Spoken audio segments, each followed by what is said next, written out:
color. Yeah, I can never doubt myself, I know better. All of you critics be acting like you know better. Blowing the smoke, but I know when the dust settles that I'm in my element. It's evident that there's levels to the game. All of those dark nights I got then, breaking my back to make it out, got me feeling like rain. I ain't never need your help, I know you wishing me well. A penny for your thoughts, but seeing no change. I snap for the sun like Diddy. The riches got a mad ass son, I'm like Billy. I ain't never switch up, whole team with me. Putting on for my city like OAGZ. Set the pace as long as you finish. Consumers find a way inside your business. Babble if they try to dabble in it, and they hate the fact that they may have to witness. You try to aim for the top like this, and you're in your element with a fire like this, and they hoping you fall and they praying you miss, but it's all in the risk. I got you with the switch, you know. I'm in the zone. Give me the throne. One shot, that's all that you got. That's all that I know. Foot on the gas. 155 on the road. You could be a friend of me, an enemy. Keep that same old energy, cause I know I'm in my element. Ooh, yeah. I'm in my element. Ooh, yeah. I'm in my element. I'm in my element. Ooh, yeah. I'm in my element. Ooh, yeah. I'm in my element. Ooh, yeah. Keep that same energy. I'm in my element. Ooh, yeah. I'm in my element. Flow is like water. I'm forced through the fire. I'm feeling like gold. Gotta stay grounded, stay down to earth. Following God and you grinding. You do as you told. I don't work to make you like me, but I'm front and center. Word to Spike Lee. And God came in the nick of time. They think I'm crazy, well I might be.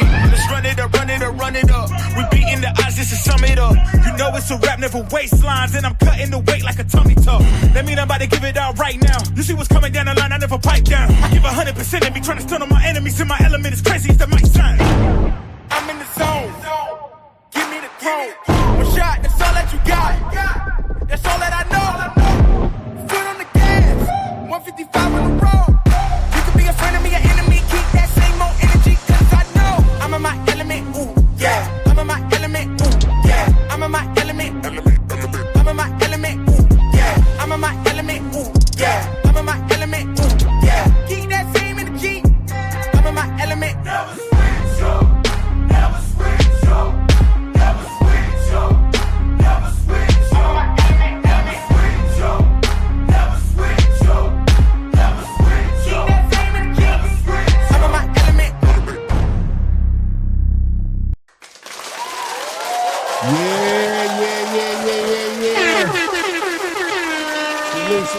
Salute, ATP. What's good, man? What's good? We back at it with another one. Another segment. We back in the building. Shout out to everybody who popped out yesterday, man. I appreciate you guys, man. Good show yesterday. We back at it again today. Today's a Friday show. Not a lot of fights, right? It's usually on Friday we're covering whatever fights is coming up on the weekends, but there's really not a lot. I know we got some heavyweight action going on. WBA title getting defended this weekend. And of course, we got the big UFC card. By the way, I will be calling that as well. I will be in the building and calling the Conor McGregor UFC card, which is going to be crazy. I mean, the show out, the way they showed out for that was crazy yesterday during a press conference. But I know we're here for boxing, and we do got a lot of things to talk about in the boxing space. Obviously, big announcement yesterday made. Shakur Stevenson makes an announcement with Zuffa Boxing, signed with Zuffa Boxing. We saw the video with Dana White and all those things come together. But on top of that, to be honest with you, I keep telling you guys, the zone is just all hands on deck. They've called in and they formed NATO, right? The zone, aka NATO, has come together and brought together all the major boxing promotions in the space and added possibly the last missing piece of the puzzle in the PBC. I mean, I'm sure there's a couple of small little promotions from here, around here and there that aren't accounted for, but for the most part, the lion's share of boxing is on the zone right now. The zone truly being the home of boxing right now. Very interesting. We got a lot of things to talk about as far as the business of boxing is concerned and what we have to look forward to, right? I mean, as I say it over and over again, as a boxing fan, we are in a great position. Ladies and gentlemen, we are in the best position as a boxing fan. We're seeing so much stuff happen right now in front of us. But obviously, the elephant in the room is going to be, out of all these years we've been talking about what's been going on in boxing, we've been talking about the across the street politics, what's been getting in front of fights. And you can't help but look at the elephant in the room and say, okay, this is great what's going on with Shakur Stevenson, that we've seen that he's ushering in this new conversation. But once again, Zuffa Boxing, Turki Alalshikh somehow in the mission statement of trying to eliminate the across the street politics may have literally reincarnated, right, or resurrected the across the street politics to a certain degree. Zuffa is a side of the street now, and now that you have PBC over there with DAZN, the conversation is an interesting conversation. But we have to talk about it today in a real way, because it's not about right now. It's not a race. It's a marathon. And we got to talk about as to whether or not we got to talk about what's good for boxing, what's best for boxing, right? We got to talk about that. We got to talk about fights being made, obviously. Now that Shakur Stevenson's gone over to the on the Zuffa side of the conversation, I'm sure his contract is super lucrative, right? That's a great thing. We don't spend with Shakur, so we're not going to sit here and play that game like his money is what moves us.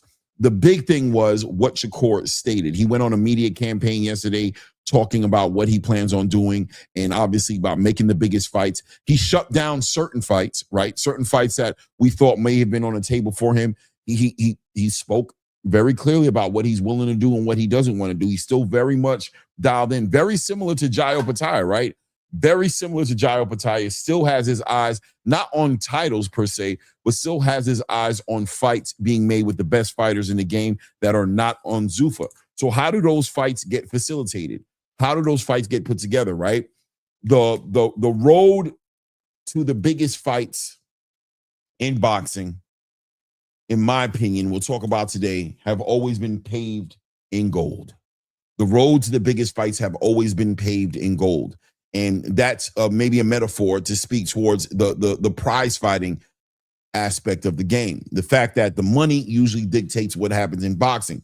But will that be the case this time around? Now that the DAZN has a vested interest in seeing Zuffa Boxing not succeed, what position will the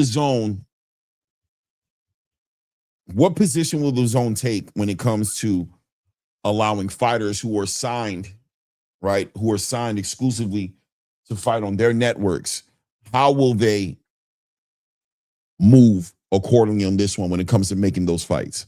Will they allow the politics to block their fighters from making fights with fighters that are over at Zuffa? Because at the end of the day, there's not a lion's share of fighters over at Zuffa, right? Can the DAZN operate and move a Gervonta Tank Davis if Devin Haney were to end up over there, or stay independent and, work with both the DAZN and the Zuffa? But at the end of the day, if the DAZN were to freeze Shakur Stevenson out of the conversation, would that affect boxing in a crazy way? What would end up happening? And what is Shakur expecting on the back end of dealing with that?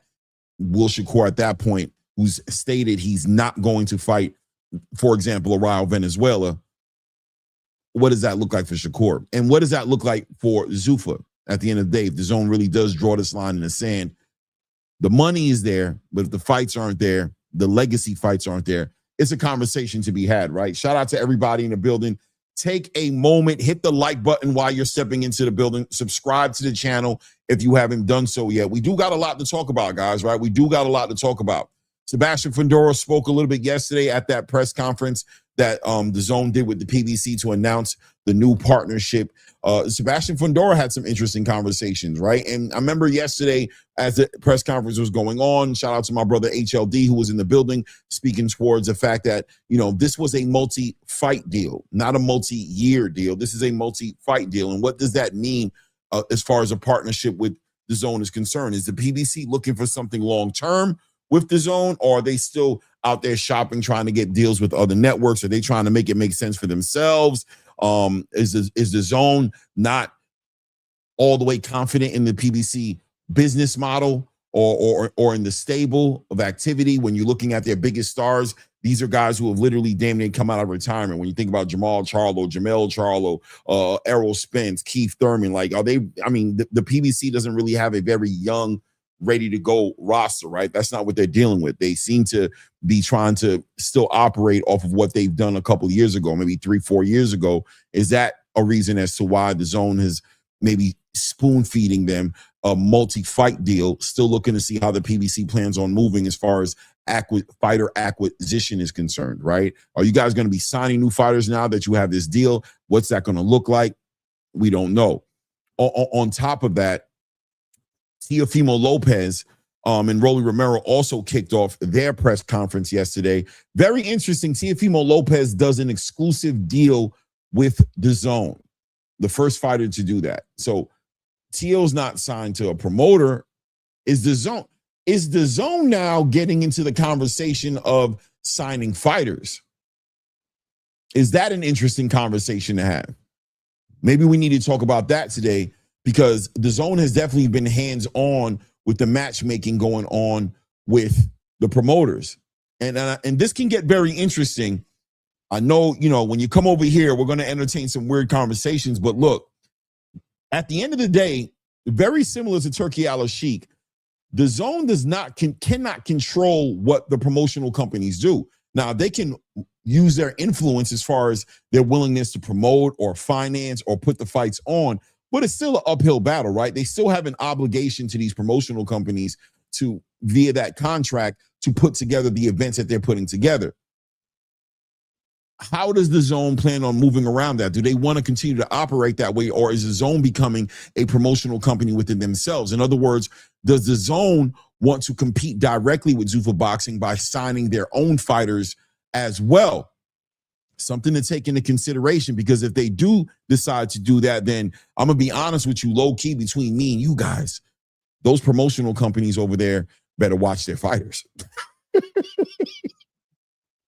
Because if DAZN truly is plotting on fighters, and fighters can cut out a quote-unquote middleman and sign directly or signing direct deals with DAZN, what's protecting Vergil Ortiz? I mean, Oscar De La Hoya from losing Vergil Ortiz when it's time to re-sign the contract? What's protecting, Eddie Hearn from losing Jaron Boots Ennis when it's time to re-sign the contract? What's protecting, anybody promotional company wise?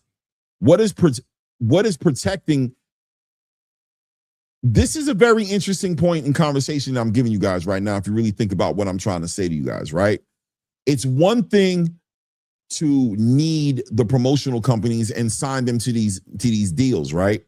But it's another thing if DAZN starts picking up fighters. I mean, Zuffa's picking up fighters, right? And not to say that DAZN would make a league, but if DAZN becomes the ultimate platform for the sanctioning bodies and the traditional space of boxing, I don't know. This signing of Teofimo Lopez has a lot of extra pieces to it, right? It means something. It's weird. It's kind of like if when the PBC starts signing fighters, then it's like, well, what about TGB? And even though with the PBC and TGB, they are one, that's literally made, the business model's made so that Al Heyman can, double dip, right? Let's be honest. That's what the rumor is, right? But with this situation, DAZN is in Golden Boy, DAZN in Matchroom, DAZN in Queensberry, DAZN in Boxer, DAZN in all these fighters. They don't have a relationship like Al Heyman does with TGB. So I don't know, man. I thought that was very interesting. Shout out to everybody who's in the building, man. I see Donnie 956 in the building. Hit me with the yo. What's good, family? Sam from Jersey in the building says, Claymore Rain, you on a legendary run.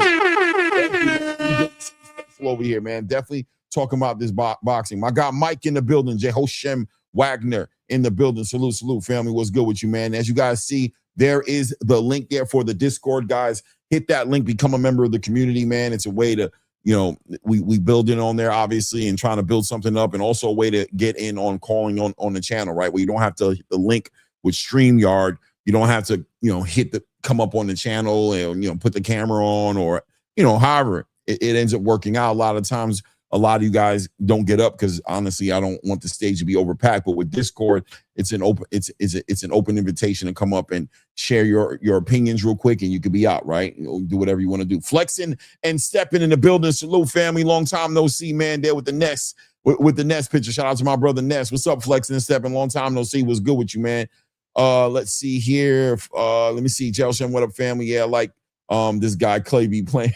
Yeah, I like this guy Clay be playing. I guess, man. I be playing SOB TV in the building. Salute Claymore, blessings, brother. Shakur versus the world. Build on it 100%, man.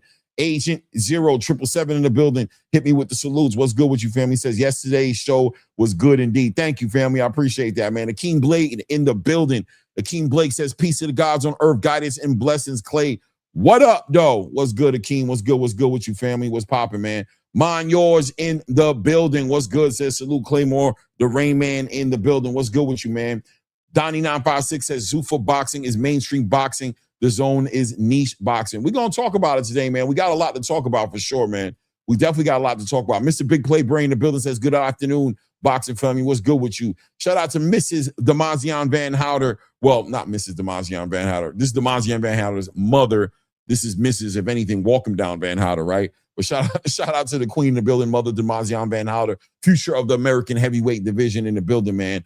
Des215 in the building. Salute, salute, salute. What's good with you, King? We Fight All Night TV. Hashtag Zuffa era in the building. Mr. Big Play Bray says the Zone trying to see if PBC going to play ball, a.k.a.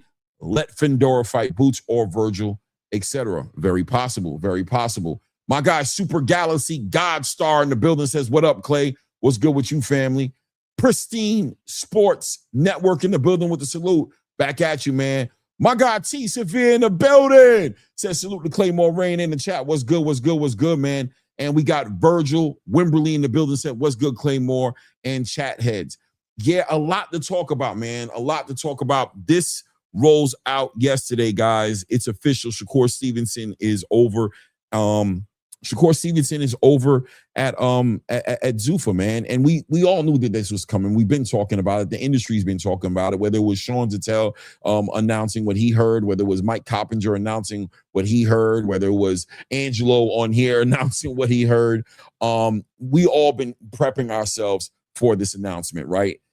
And on the back end of it, do you think Zuffa is making Shakur their face? I would have to say this is the most significant signing that Zuffa Boxing has done. This is the most significant signing, and this one hits different than any other of the fighters that they signed, right? This is not Richardson Hitchin. This is not Edgar Berlanga. This is not even Jayo Pataya, right? This is a top 3 pound-for-pound fighter in Shakur Stevenson who's involved in some of the biggest conversations when it comes to the biggest fights that could be made in this space. I mean, literally, he was just last week going back and forth with Devin Haney on making a fight with him. Gervonta Tank Davis was in his social media for the past couple of weeks, or G Money, right, has been in his social media. This is a big, big move for Zuffa Boxing. But the question is almost the same thing as what happened with Jayo Pataya. The question is, you've seen Shakur Stevenson do his interview, right? And he talked about what fights he was interested in, and he talked about what fights he wasn't interested in. And contrary to popular belief, I think we spoke here on the platform about Shakur Stevenson making a fight potentially with the Rayo Venezuela, right? Or Edwin De Los Santos and these other fights. But Shakur Stevenson, being interviewed with Chris Mannix yesterday, talked about these fights and said he's absolutely not interested in making these fights. He's still very interested in making the biggest fights. And that's what Dana's talking about being part of. But here we go. We're back at the table again, having this conversation about how do these fights get made. Now, I said earlier in the show, I said the road to the biggest fights in boxing are paved in gold. And what I mean by that is I'm speaking to the prize fighting aspect of the game, right? The prize fighting aspect of the game says that the guy with the money makes the rules. And right now, you got to say that Paramount, Zuffa Boxing, TKO Holdings have a great relationship. Turki Alalshikh obviously involved in the conversation as well. There's a good amount of money over there. So as far as their ability to pay, that's not in question, right? But the elephant in the room is there's a war going on outside no man is safe from. And that war, shout out to Mobb Deep, that war is in between the Zone and Zuffa. And right now, the Zone has quietly, but with urgency, right, been picking up all the promotional companies and giving them deals. PBC is finally over there. That's the final missing piece. They literally have a grip on boxing right now that you can't deny. And although Zuffa's coming in with, they're doing great shows, they're building up with their small shows, getting ready to go into bigger and bigger and bigger shows. If there really is a war, then the politics of the sport are going to be getting played in the biggest way. We've already seen the WBO move accordingly. We've seen the IBF strip Jayo Pataya. We've seen, Mauricio Suleiman stance on this. We heard Gustavo Olivieri talk about the WBO and their position as far as Zuffa not being registered with them, licensed with them to put fights together. there's a lot of different pieces here. Shakur, on one hand, is going to get his biggest paydays. His business is good. But how likely is it for us to see the biggest fights happen? How likely is it for us to see this across the street politics get pushed to the side and allow the money to dictate it? And where do these big fights happen? Exclusively on Netflix? Do they share? Or we're going to see shows simultaneously getting moved between DAZN and Paramount at the same time? There's a bit of a conflict of interest there. Right, guys? It is what it is. Let me see what's going on in the chat. You know what I'm saying? I know I'm running my mouth here. Let me see what's going on here. Let me see. King for Life says Shakira and Bumlenga are bad signings. Zuffa taking 3 steps back. Oh, wow. That's interesting. 3 steps back. Really? That's interesting. 3 steps back from what? I'm with Pristine on that one. How they taking 3 steps back? I'm not too sure about that, man. Let me see. 3 steps backs for signing fighters that don't move the needle. I don't know, man. They're part of the big conversation. Shakur Stevenson's on the other side of the biggest fights, man. I don't know about that, man. I mean, it is what it is, man. Let me see here. My God, Mr. Big Play Brain, the builder says, question, Clay, how much power does I'm assuming you're saying manager, right? Versus promoter. How much power does the manager have versus promoter? When you said T.O. doing a one-off, could DAZN start doing Zuffa deals? Well, Mr. Big Play, Brad, I think you're talking about what I talked about a little bit earlier, right? What I said, DAZN signing Teofimo is a red flag.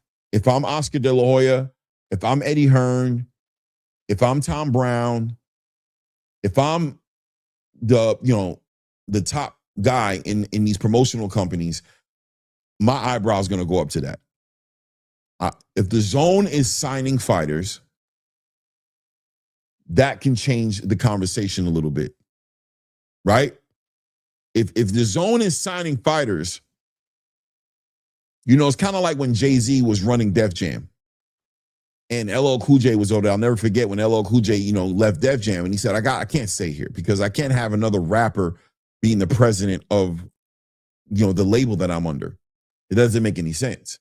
He has his own vested interest to push his own product, whether it's his artist, whether it's his own content, whatever it is. I'm going to take a back seat. That doesn't make sense. I can't have a rapper who I used to be on the label with now be the president of my label. That kind of has a real bad conflict of interest. And then I can't lie to you guys. I feel like DAZN signing fighters is great, but I'm looking at it and raising my eyebrow because I know the reality is Oscar De La Hoya isn't competition for Dana White. Eddie Hearn isn't really competition for Dana White. Frank Warren isn't competition for Dana White. That's not who Dana White's competing with. I think Dana White could legitimately be competing with DAZN. Maybe not right now, but if DAZN starts picking up fighters, then that conversation becomes a lot more interesting.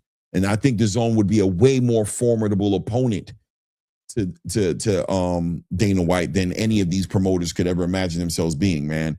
So I don't know, man. If DAZN starts doing these Zuffa deals, they've got the money. They control a lot of money as well, and they have a distribution deal with the TV network and TNT as well. Think about it. Put it out there for what it is. You got Zuffa is a powerful machine because they have money behind them. But then one of the big things that make them powerful is the deal that they have with Paramount. Now, DAZN has just made a partnership with TNT, but they haven't gotten, I don't believe, that big distribution deal like Paramount has given Zuffa yet, right? Zuffa's, Paramount's given Zuffa a deal of I think it's like half a, like 500 million for like 5 years or some number like that, which puts them around, give or take 100 million a year in money to move their product, which is a big budget, right? Allows them to put on pretty big fights. I don't know if TNT is doing the same thing with DAZN, but if DAZN is in those type of negotiations with TNT, they don't want to put all their money on the back of just promoters, right? They might see a vested interest in signing fighters like Zuffa did so that they can show TNT these promoters can't get in the way of the biggest fights happening. We're putting on these fights. Now, right now, DAZN is very actively speaking and they have their finger on the pulse of what's going on with their network. In other words, they're turning down fights. They're they're in the conversation of making the fights, but I don't think they have real control over the promoters. I think at the end of the day, the promoters can put their foot down and say no, right? I mean, I'm sure they can be very persuasive with what they're with the power that they wield, being that they are the network, but I think it's also a lot easier to eliminate the middleman. And also another hand in the pot that doesn't need to be there if we're the ones who can ultimately put these fights together. Right? I hope I'm not going over. I hope I'm not going over nobody's head. I'm just being honest with as far as with the way I think of things. When I hear Teofimo signed with DAZN, I immediately had an antenna go up. It's just in me. I can't help it. Maybe I'm just too suspicious. Maybe I can't help it. Maybe my mind's in the gutter all the time. But immediately what came to my mind was, what the hell? You signing fighters? I wonder how do the promoters feel about this? I'm sure, I mean, right? I don't know. You guys let me know in the chat if I'm crazy. I mean, listen, it could be far-fetched. I don't mind being, you could be like Clay. Hey, Clay, you going too deep, Clay. You're making it more than it needs to be. Maybe that is what it is, right? I don't know, man. By the way, there's a link. It's Friday. Today's the day that we build. That's what, I throw the StreamYard in there immediately because that's what the show is about on Friday. It's about you guys coming up here and building, man, and let me know what's going on. How you seeing things out here. Donnie956 is Paramount is 2 months away from owning TNT Sports. That's the other part of the conversation and why I love my community. We have the critical thinking over here in these chats in this community is second to none. And that is another part of the conversation. But that also puts pressure on DAZN to make their argument with TNT, right? Because is there an argument now that you've said that to say that DAZN is on a time clock right now to make a long-term deal with TNT, right? If they're on a very temporary deal with TNT right now and they're trying to make it a long-term deal, what's stopping that train from moving forward? And is DAZN now interested in jumping into the promotional game and signing their own fighters? I don't know, man. I don't know. Are you slow for boxing, not UFC? You that slow or just a hater? Maybe he's not talking about me. He can't be talking about me. I don't know. Let me see here. GZ Blood in the building says, Clay, you got to remember Turki has his hands in both Zuffa and DAZN for sure. 100%. Turki's playing chess, not checkers. He's boxing them all in. I agree. I like that. That angle, GZ Blood. But I want to shine a little light on that to say that Turki's not really invested in DAZN. Saudi Arabia is invested in DAZN. Sellers invested in DAZN. And I know it's easy for people to say that, yeah, but that's the same thing. Yeah. Maybe yes, but not so much. Yes, but not all the way yes, right? And keep this in mind as well. Saudi Arabia is controlling like 10% of DAZN, right?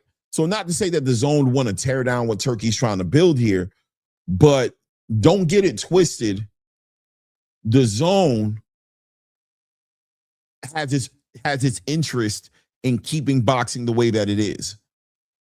And unless Turki can build that bridge in between Zuffa Boxing, Paramount, and DAZN, that we still got to entertain that conversation. Now, I think that conversation does have room to develop into something that makes more sense. I think you're right. I think at the end of the day, Turki is looking to control the whole game. And ultimately, if Paramount does buy TNT, that kind of does give him reign over the whole entire boxing space. But until that happens, like I said, DAZN signing Teofimo Lopez is very, what's that all about? Why are you signing Teo? Why'd you sign Teo? I don't understand. Why'd you do that? Why didn't you let Teo, why did you do that? How'd you do that? Because what's going to stop DAZN from signing David Benavidez when his contract is up with the PBC? What's going to stop DAZN from signing Errol Spence or signing Xander Zayas or signing Jerron Boots Ennis or any of the flagship fighters that are in any of these promotional companies? Floyd Schofield Jr. or we could go down the list. Gervonta Tank Davis. What's stopping them from signing these guys and pulling these guys away from these promotional companies? And when that does happen, if they do that, then why would DAZN keep them around? If anything, DAZN could be like, listen, when it's time to renew your contracts, bro, we're not necessarily, right? You know, your fighters need activity. They know where they can get activity from, but we don't really need to be breaking bread. Bob, we don't need to be touching your pockets and make a fight. I don't know. You know what I mean? I don't know. Something's going on in the chat right now. You know what? Let me see. Oh, okay, I got it. King KO for life and mine yours is going through it. I got you, man. Shout out to Marcus Warren in the building. I'm going to let you guys figure that out. Shout out to Welcome Down Van Houder in the building. Cheeks in the building says TNT are trying out the zone just so they can pull in Zuffa. TNT are just trying out the zone just so they can pull in Zuffa. I don't know. I don't think so. I don't think they need to pull in Zuffa for what, right? I mean, once Paramount buys Warner Brothers, they're going to have control over it anyway. They don't need to, that's big money being played in the background. You know what I mean? It is what it is. King KO for Life says the zone is way ahead of Zuffa. Paramount, Zuffa signing have been subpar. I understand where you're coming at with that, King KO, but I think we got to remember that Zuffa is 7 months into the game right now. 7 months.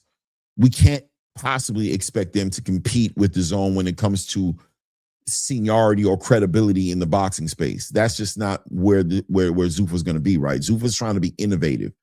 The bottom line is, though, if Golden Boy can't afford to keep their fighters, if Matchroom can't afford to keep their fighters when it's time to renew those contracts, the zone, I think, can put bids in there to keep fighters.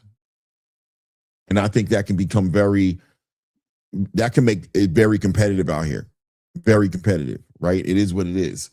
It is what it is. I wonder what the zone is doing, man. I'm not going to lie to you. I'm wondering what the zone is doing. Anyway, that being said, guys, let's go ahead and talk about the things I have on the agenda to talk today, man. So we saw what will the Akeem Blake, you said what did you say here? I don't think so, Akeem. He said PBC will pick up what? PBC has no money. And I hate to talk like PBC will pick up Benavidez. The zone will pick up Benavidez. Sorry, the zone will pick up Benavidez. Okay. No doubt. Yeah. It is what it is. But let's talk about this presser that happened yesterday, man. I mean, the presser was impressive. You know what I mean? It really wasn't impressive. It was just, if you know, you know. That move was a big move because the PBC was the last piece there, right? And when you're if you're thinking about seeing Jerron Boots Ennis fight against Sebastian Fundora, Vergil Ortiz fight Sebastian Fundora, you're thinking about making any fights there with PBC fighters, even a Gary Antoine Russell who wasn't on the stage. But if you think about Gary Antoine Russell unifying and making a fight with a Dalton Smith or a Liam Paro or whatever have you in the spirit of unifications. And we also got to see how the WBO moves with Shakur. But regardless, now these fights become more realistic. These across the street politics start to go away. The zone needs to make the biggest fights. I'm sure they incentivied these promoters to get involved in those type of conversations. You have to get more exciting for boxing. Now, Sebastian Fundora specifically, on the back end of watching what Jerron Boots Ennis just did with Xander Zayas, did get confronted with the conversations that were about, him fighting Boots, because we know that, and I'm definitely will tell you I'm one of those guys, right, who said that, man, this protection, this PBC protection program is diabolical, right? We don't get to see these conversations turn into fights because of the across the street politics with the way the PBC operates. So for these guys to be on that platform, and they made a big deal. I'm trying to load up a video right here because I wanted to catch what our guy Sebastian Fundora said here. Let me see if I can get this going on here. Bear with me here. Let's go. Bear with me here. Here. Let's see what Sebastian Fundora had to say on this conversation. Tell here with the fearsome, towering inferno, the WBC super welterweight champion of the world, Sebastian Fundora. And Sebastian, go ahead and give me your deepest thoughts about Vergil Ortiz and Gervonta Davis. Go ahead, give me everything you got. I think Vergil wins that fight. I think Vergil wins the fight. We saw some flaws from Boots with the last fight. I mean, he looked great. I mean, he beat Zayas. I mean, pretty easy. But that third round still raises some questions, right? I mean, it raised everybody some questions. How does he do with pressure? Vergil is a pressure fighter, and he hits hard. I consider myself also a pressure fighter. He throws a lot of punches and hits hard. So we'll see what happens when he fights one of us. I mean, I guess Vergil's first. So we'll see what happens with that, but I favor Vergil.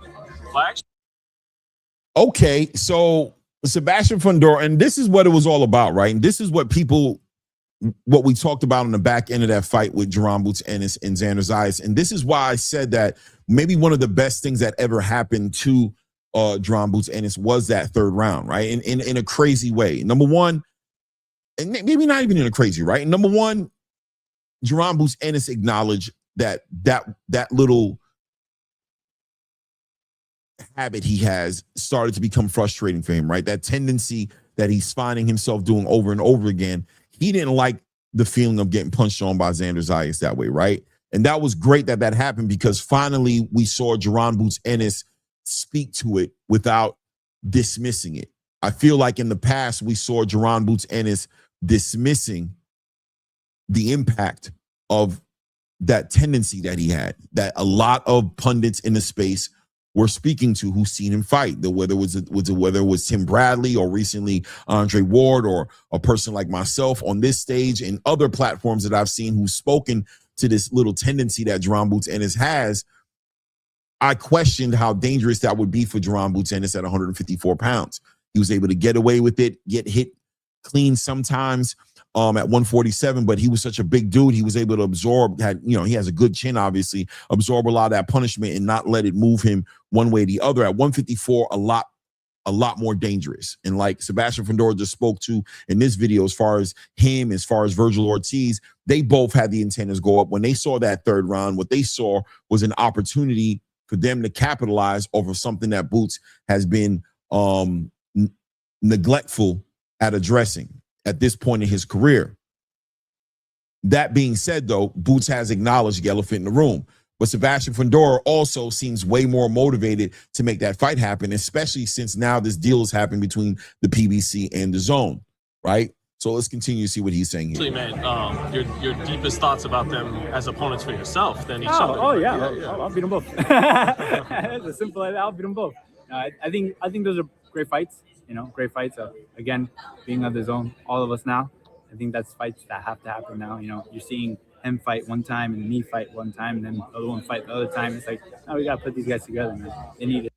And there's an understanding there, right, guys? There's an understanding there. And this is what I'm talking about as far as DAZN now being hands-on with these promoters. Don't get it twisted. It's not a coincidence what Sebastian Fundora just said.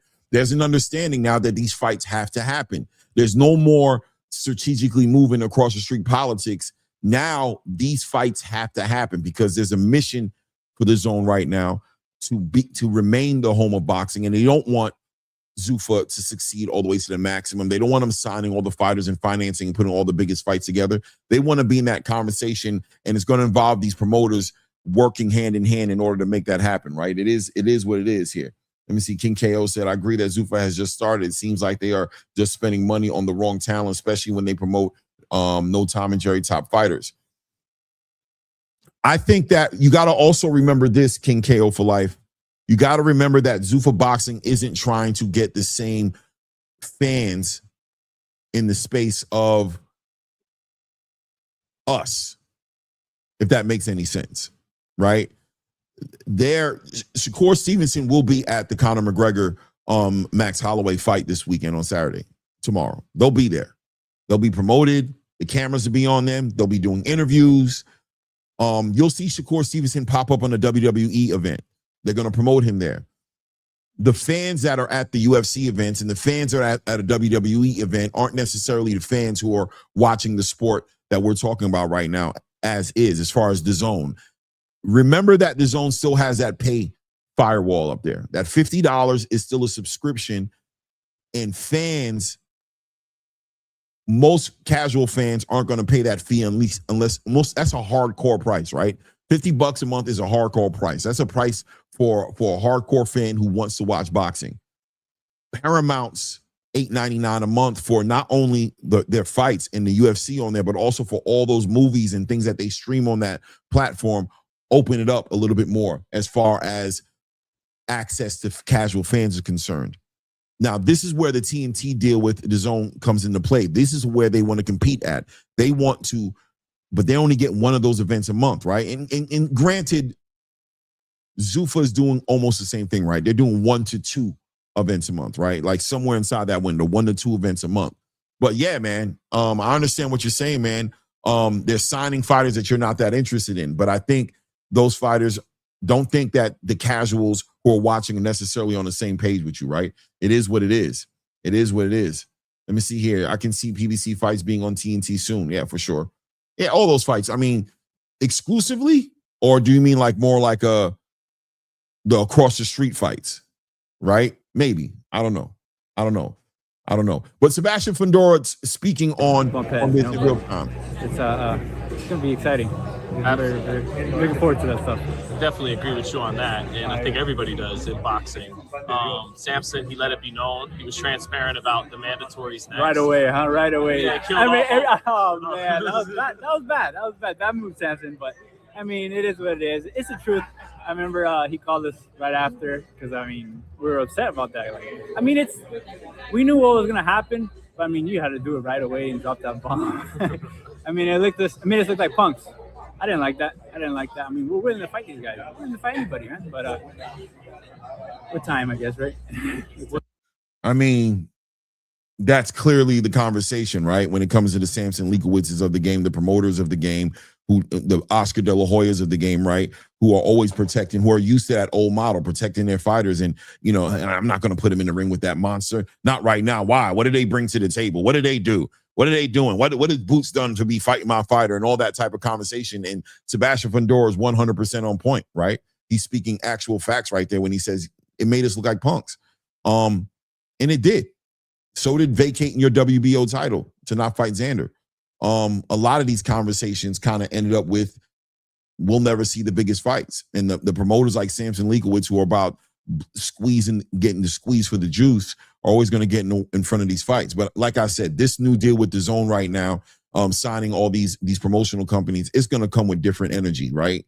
And the Sebastian Fundoras and the Vergil Ortizes of the world and the Floyd Schofield Juniors, and these fighters are not going to be able to get tucked away anymore. And shout out to those fighters. I don't think any of those fighters want to be treated that way. I think all those fighters want to be involved in the biggest fights, but the promoters have notoriously built a reputation for themselves to getting in front of these fights. And now you're seeing that conversation change in real time, right? You're watching that happen in real time. Vergil and Fundora should be fighting. Yes, sir. Vergil is the interim WBC holder. Yes, sir. Fundora is the WBC reg. Yeah, man, I've been saying that, man. That is the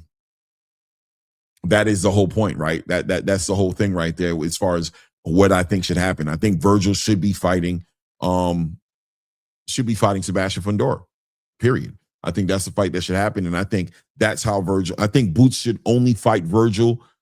I think Boots should only be looking to fight other champions right now. Unless it's a mandatory or something like that, he should be pushing to fight other champions.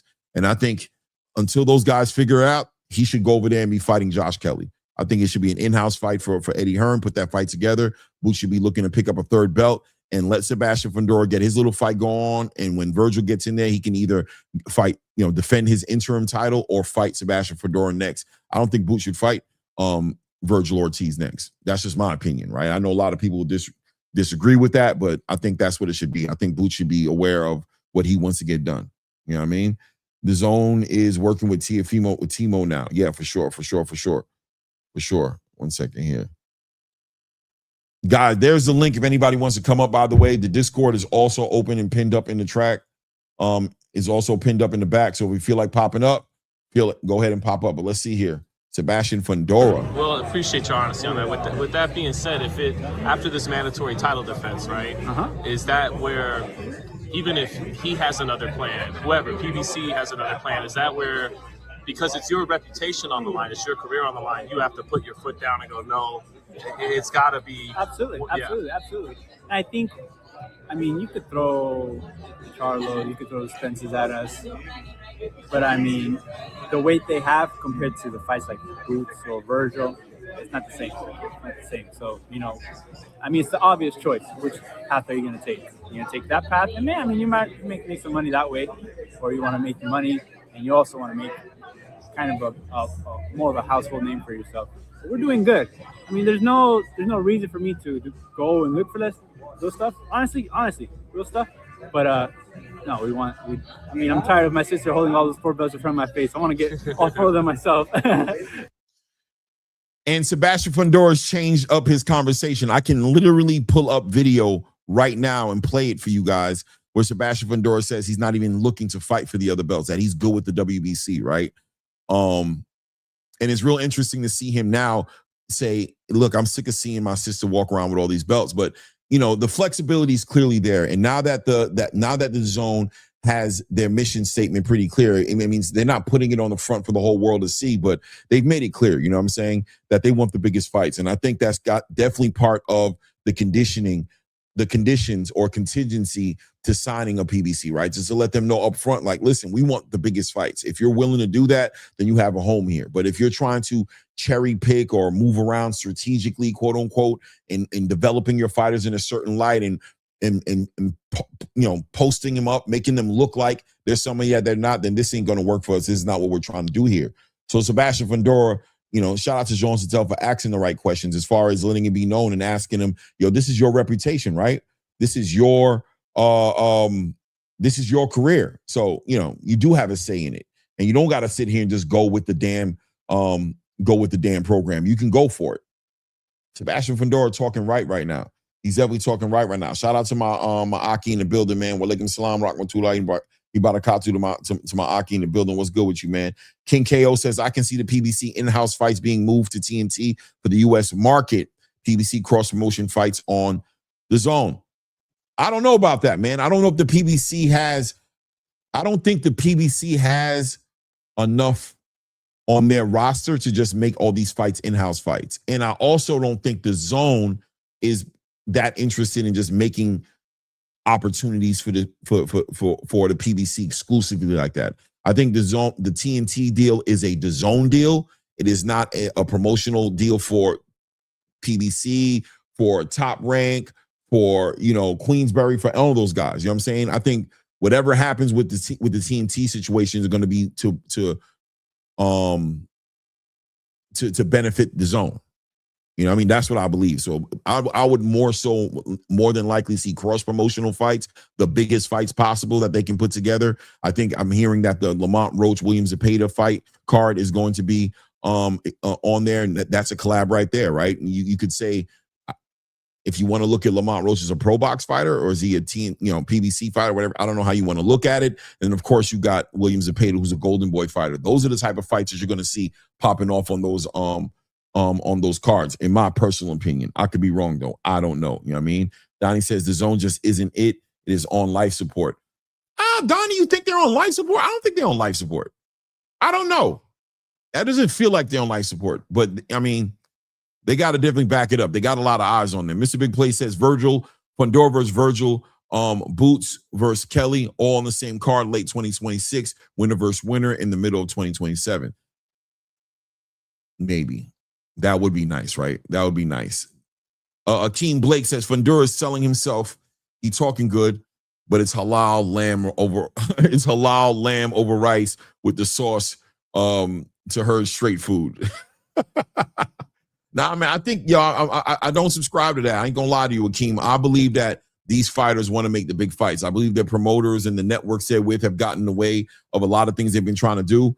And I think that's what's gotten away a lot of big fights. And that's why I think the zone is making some big power moves right now by signing PBC and signing Top Rank. I think these are huge moves, man. Golden Boy has more fighters than the PBC probably, which is not, you know what I mean? More than likely. Donnie just a DAZN hater is cool. Let me see here. 10 years of losing over $1 billion a year. They haven't been profitable not once. Yeah. I can't even argue with that.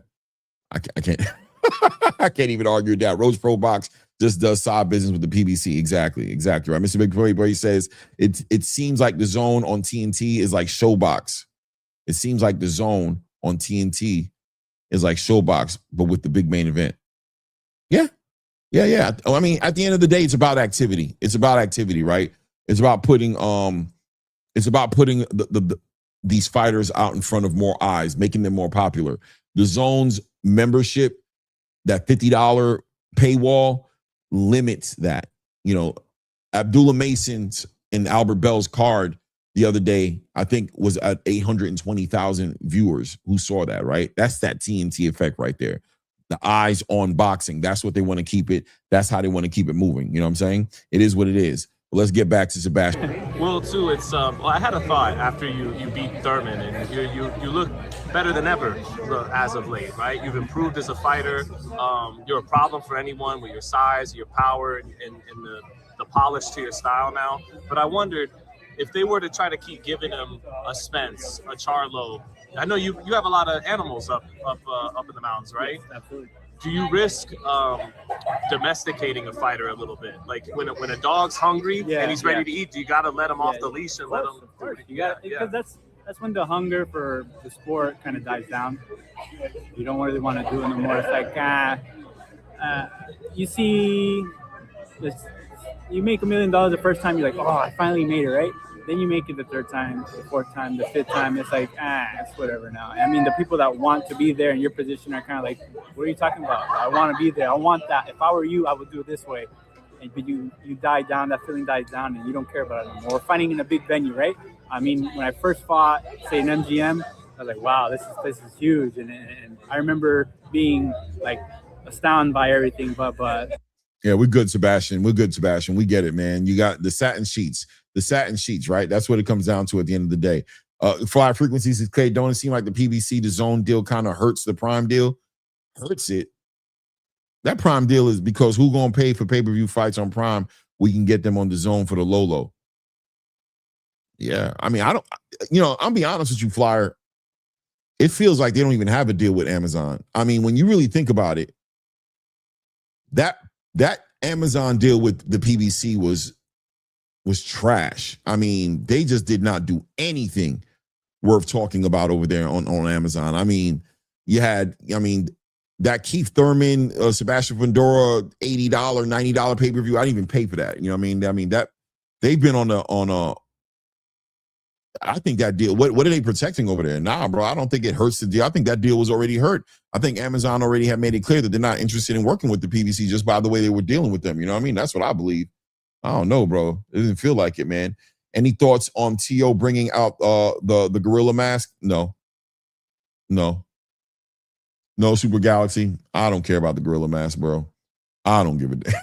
Okay, man. T.O. doing what he do. T.O., do your job, bro. But that being said, you know what I do want to talk about? I do want to talk about Teofimo versus Rolly Romero, right? I've been thinking about this. Rolly Romero looked better at 147 against Ryan Garcia, right? Even though Ryan Garcia didn't seem like the Ryan Garcia we're used to seeing, you need to acknowledge when it comes to Rolly Romero, we got to talk about Ishmael Salas, right? That is an important chess piece on the board when it comes to Rolly Romero. It feels like at this point, him and Rolly have built up a chemistry. Rolly left Bullet a long time ago and brought in Salas. And Salas is a very fundamentally sound trainer. Rolly Romero did look a lot more disciplined against Ryan Garcia. This fight right here with Teofimo Lopez is going to be a big litmus test for Rolly Romero and Salas because Rolly Romero does have the power. We know that. And at times, he's shown that he can follow instruction. He's not a fighter to be inside of the ring and go rogue. So Salas can put together the great game plan. And we got to see what Tio looks like with his father back in the picture as well. I know they brought in another element into that camp.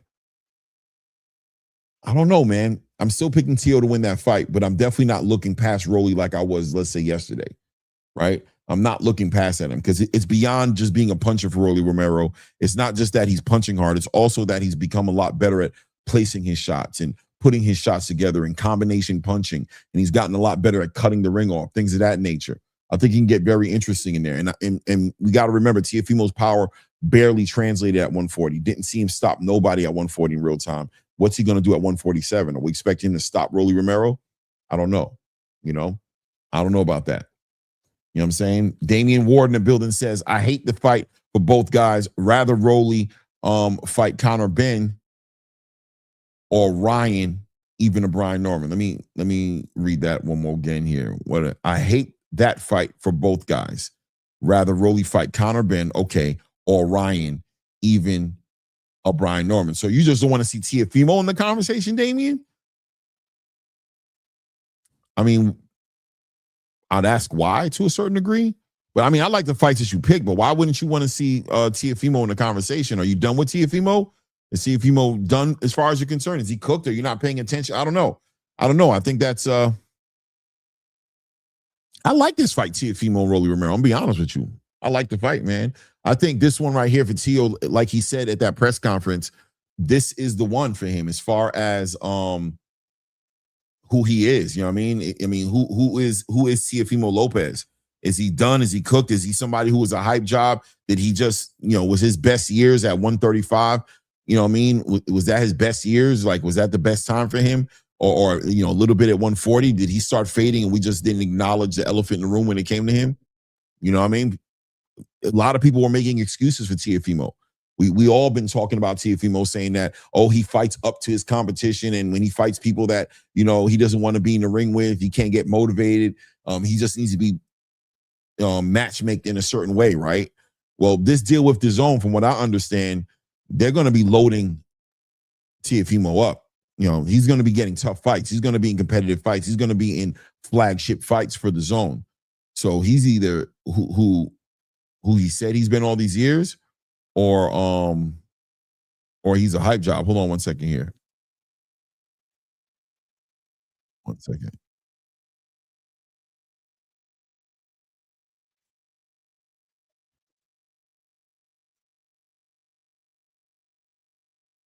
All right.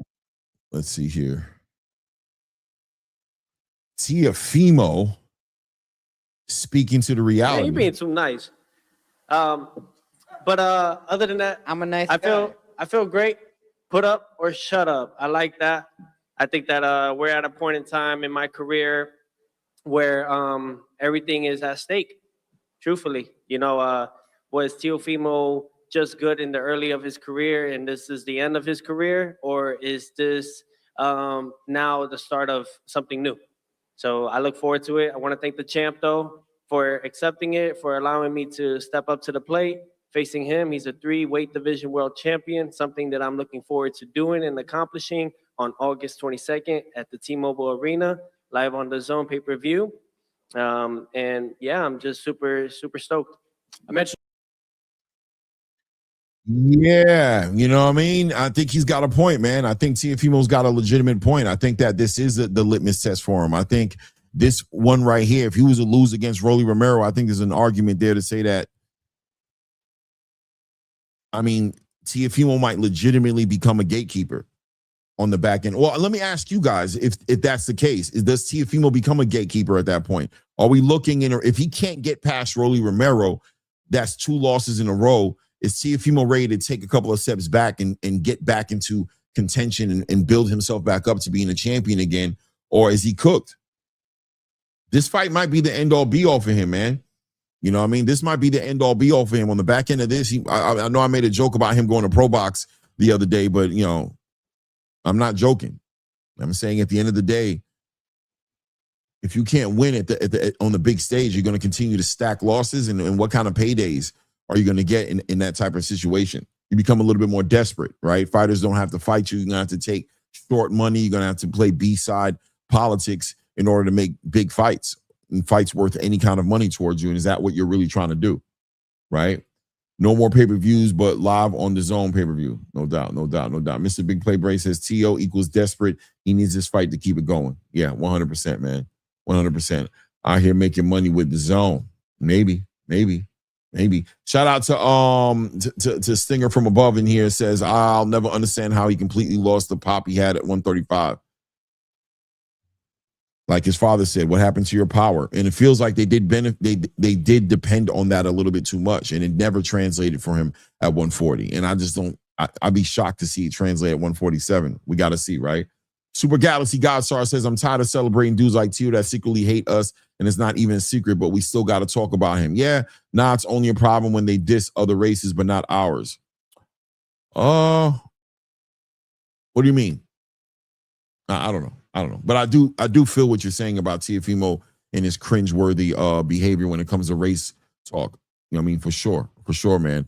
But it is what it is, man. At this point, you just got to look past it and be like, can't do nothing about it, man. He ain't talking directly to you. It is what it is. Let's see the fights, right? Other than that, are we going to boycott him? I mean, I guess if the community wanted to do it and they came together and they showed some solidarity, I would honor it. But I just got a feeling that this community doesn't give a shit about that. Shout out to Cap Quest. One in the building says cooked, especially if Rolly knocks him. Yeah, if Rolly, I'm going to be real with you. I think it's worse if Rolly Romero outboxes him. If Rolly Romero wins the lion's share of 12 rounds, I think that's way worse than him just getting knocked out. I think him going to 147 and fighting Rolly Romero and getting knocked out, I believe that's, you can give him a pass for that because we know Rolly's punching like that and we know Tio's going up to 147. He gets outboxed by Rolly Romero. Like, I think that's way worse from like how Ryan Garcia got outboxed. That's a way worse look for him. Shout out to my guy T.Y. in the building, man. Says, salute, I see you still working. Yeah, man, definitely out here still working, man. Today's Friday, man. Nobody's hitting the link. Today's Friday. This is the day when I open the panel up for everybody to pop up. You know what I mean? Y'all know Tuesday and Thursday is the day when we do the actual show. And nobody's popping up. I guess nobody got no opinions on it. It's all good. You know what I'm saying? We're going to continue to build here. Let me see what else was on the agenda. There's a bunch of stuff to actually talk about. Let me stop playing games, right? I got it all written here. No, we talked about Shakur already, right? And we talked about him wanting to make the biggest fights. We talked about Rolly Romero. We talked about Sebastian to a certain degree. You know what I'm saying? Oh yeah, of course. The elephant in the room. Shannon Sharp and Shakur Stevenson. Ugh. Shannon Sharp and Shakur Stevenson. Shakur cooked that boy cooked that man. Shout out to Unc, man. Shakur cooked Unc. Let's be respectful. Shout out to my guy Toledo Treese in the building. What up, though? What's good, Treese? Yo, what's good? What up, though? Hey, man. I'm here. I'm just chiming in. It's a good Friday. Right. Yeah, man. Is that Go what ahead, get what you was about to get into with that Shannon Sharp shit. I want to hear where you're going with it. Go ahead, Clement. Listen, man. I thought that Shannon Sharp listen, man. Fighters are they get emotional about what they do. You know what I'm saying? And I don't know what makes you think you can just tell a fighter to his face you ain't messing with how he fights and think that he ain't gonna. You know what I'm saying? What do you want him to say that?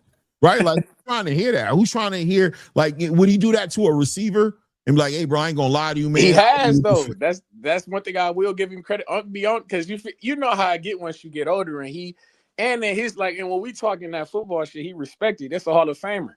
That's a 3-time Super Bowl champ. You feel me? He definitely has said things to receivers' face and tight ends' face to where he'd be like, damn, huh? But I mean, he can get away with it, man. He's a legend in his, you feel me, in his field of play. I see what you're saying about the Shakur. Listen, Shakur wouldn't be who he is if he wasn't as testy as he is, you feel me? He's definitely been prone to show a little emotion, maybe a little too much emotion. But hey, I ain't see nothing wrong with what Gang said, though. I'm not gonna lie to you. He's not the most exciting fighter. He's not nobody like that Tio and Shakur fight. I tell anybody who was willing to listen, I didn't pick that over the Xander and the Boss fight. I watched because that was the same night. I watched Xander and the Boss over Shakur and Tio. I might be in the minority on that, but that was a unified championship fight, unification fight, and it was free on Tubi.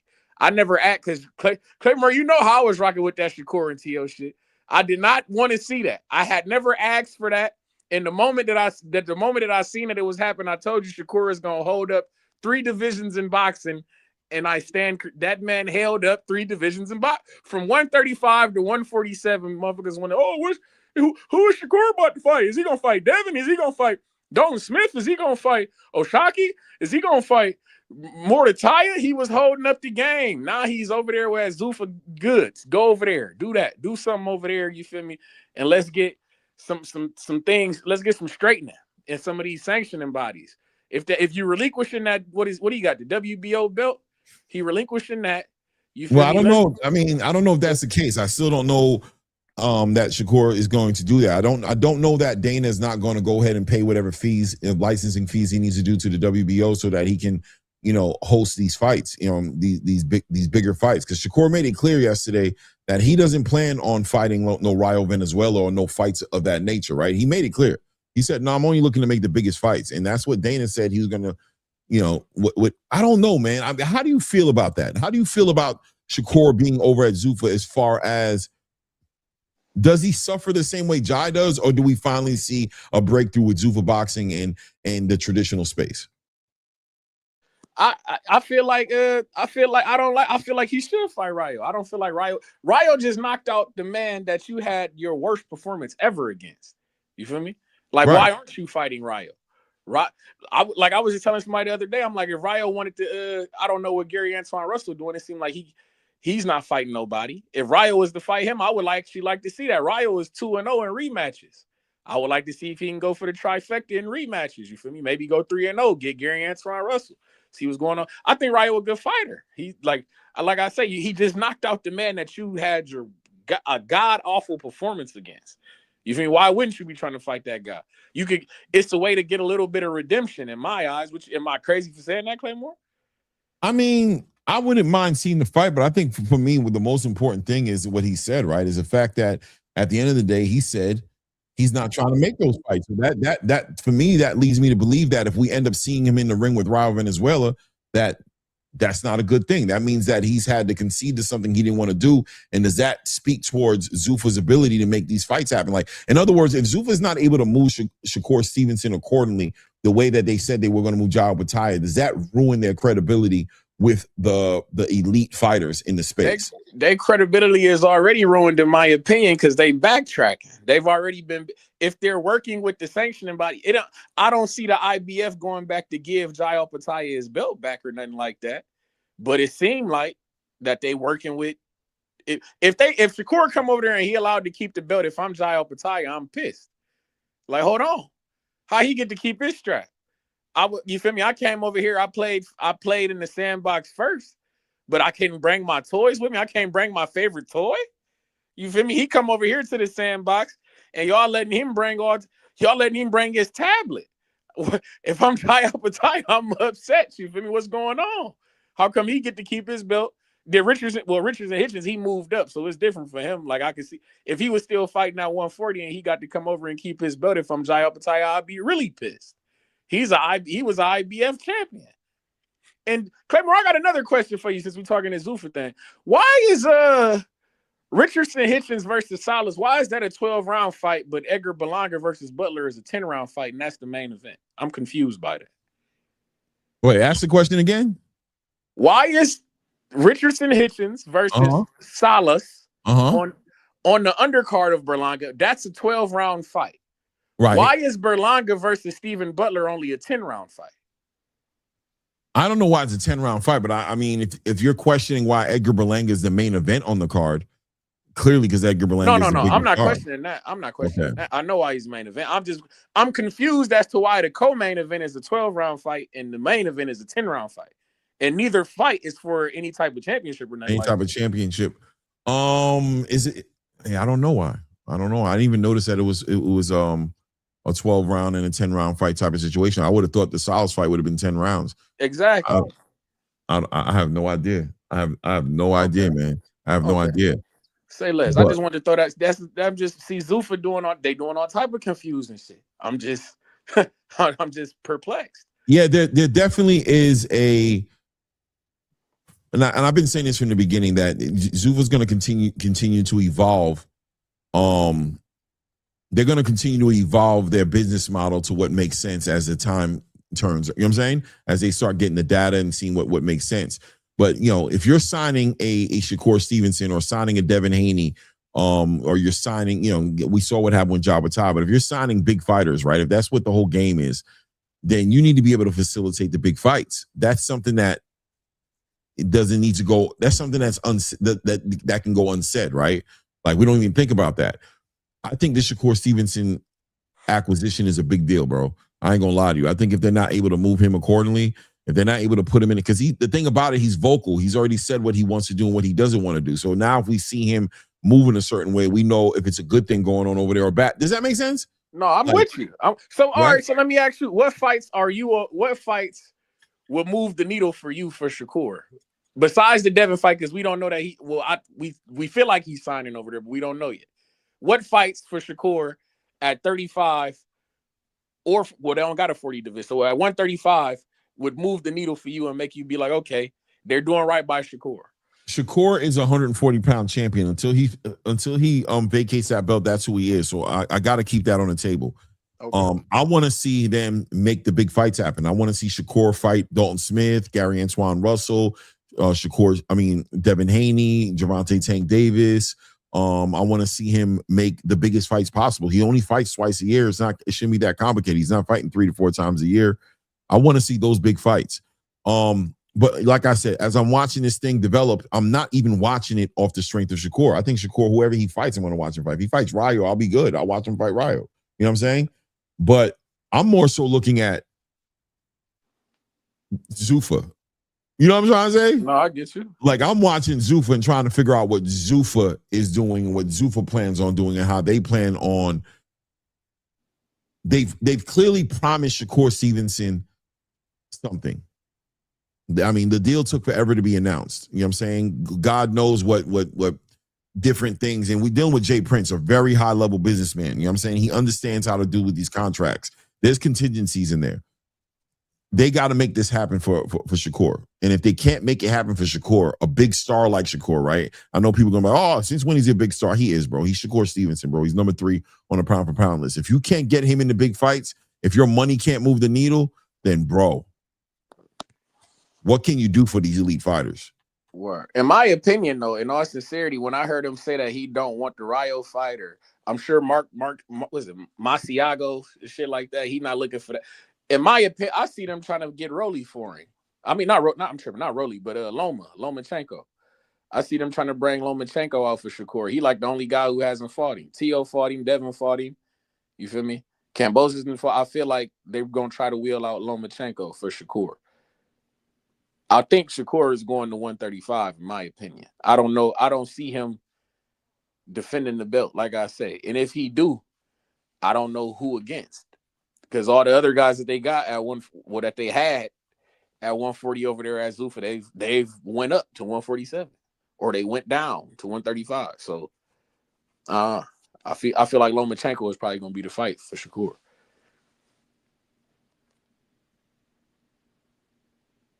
I can't hear you, Claire. You on mute.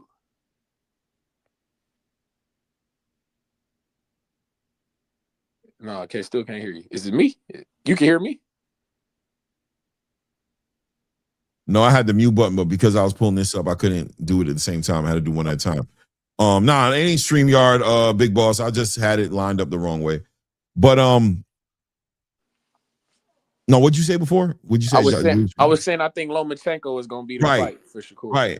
I don't see why Lomachenko. I mean, he didn't re-sign with Top Rank. He came in right when his deal was over with Top Rank.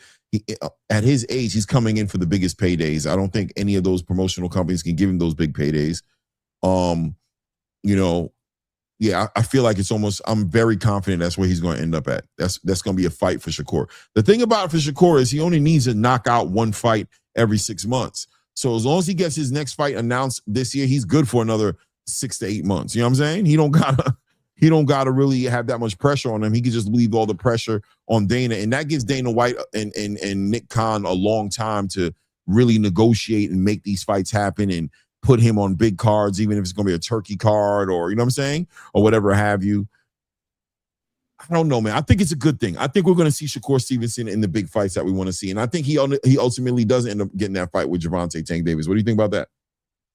That I don't know, because I feel like it all comes down to I think it all comes down to Tank, man. Even with PBC, they just did business with doing business with DAZN now, but you peep that they treating Tank like it's his own entity. He got a whole separate deal. They trying to negotiate something with Tank to see, you feel me? I gotta ask you, with the DAZN and PBC and them trying to negotiate with Tank, do you think Tank is negotiating like his competition, or do you think he negotiating like money? Okay. Okay. It's money. It's, with Tank is money, which could bleed. It bleeds into the competition, right?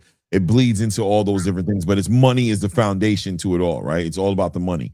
Okay. But what do you think about the DAZN signing Teofimo Lopez? Like, I don't know if your mind has gotten that deep into thinking about that, what that means, but I'm definitely asking you, what do you think about that? You mean like, so he's not signed to top? Well, he's not top ranker.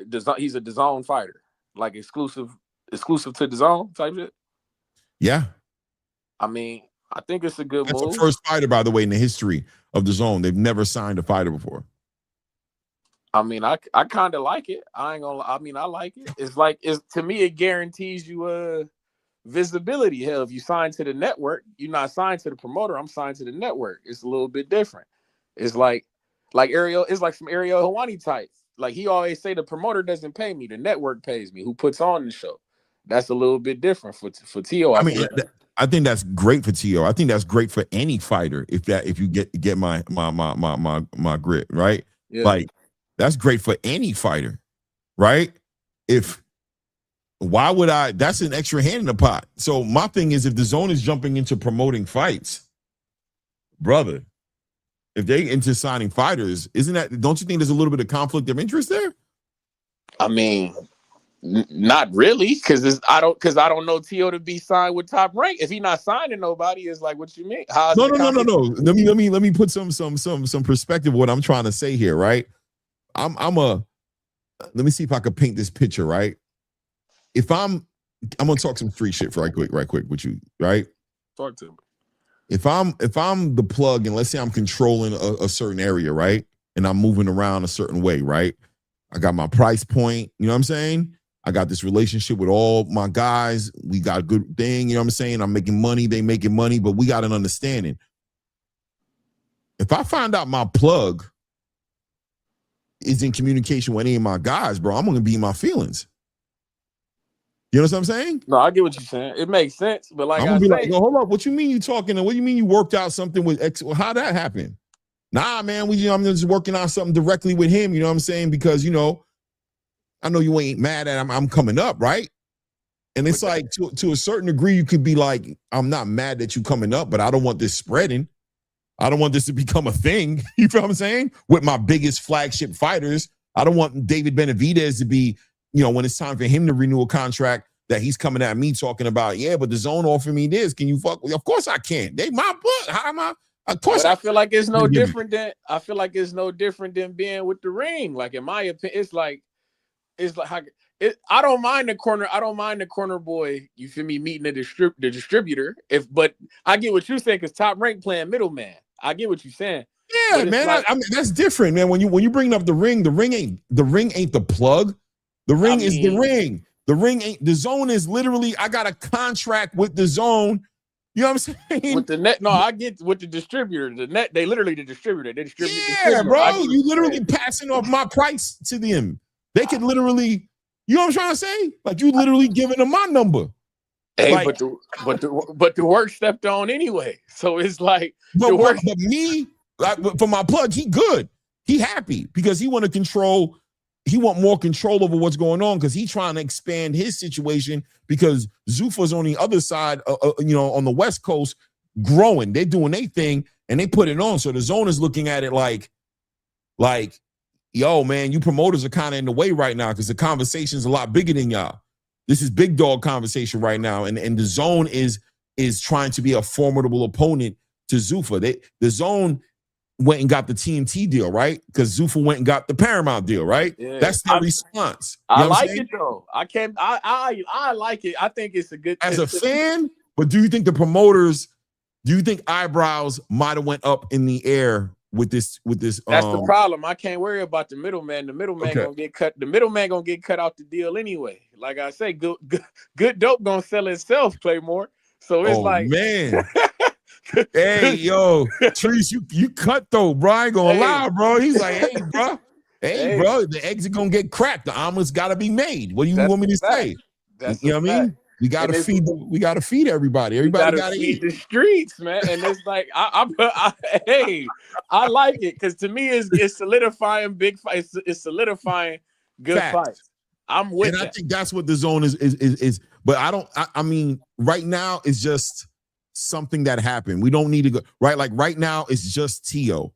But I feel like if you're willing to do that, and you were never willing to do that, I'm going to ask, why did you do that? And what else are you about to do on the back end of that? I hope they're doing that with a Tank. I hope that's what's being discussed in Tank's deal. If we bring in the PBC over here, but we want to, as the zone, we want to sign Tank to an exclusive deal.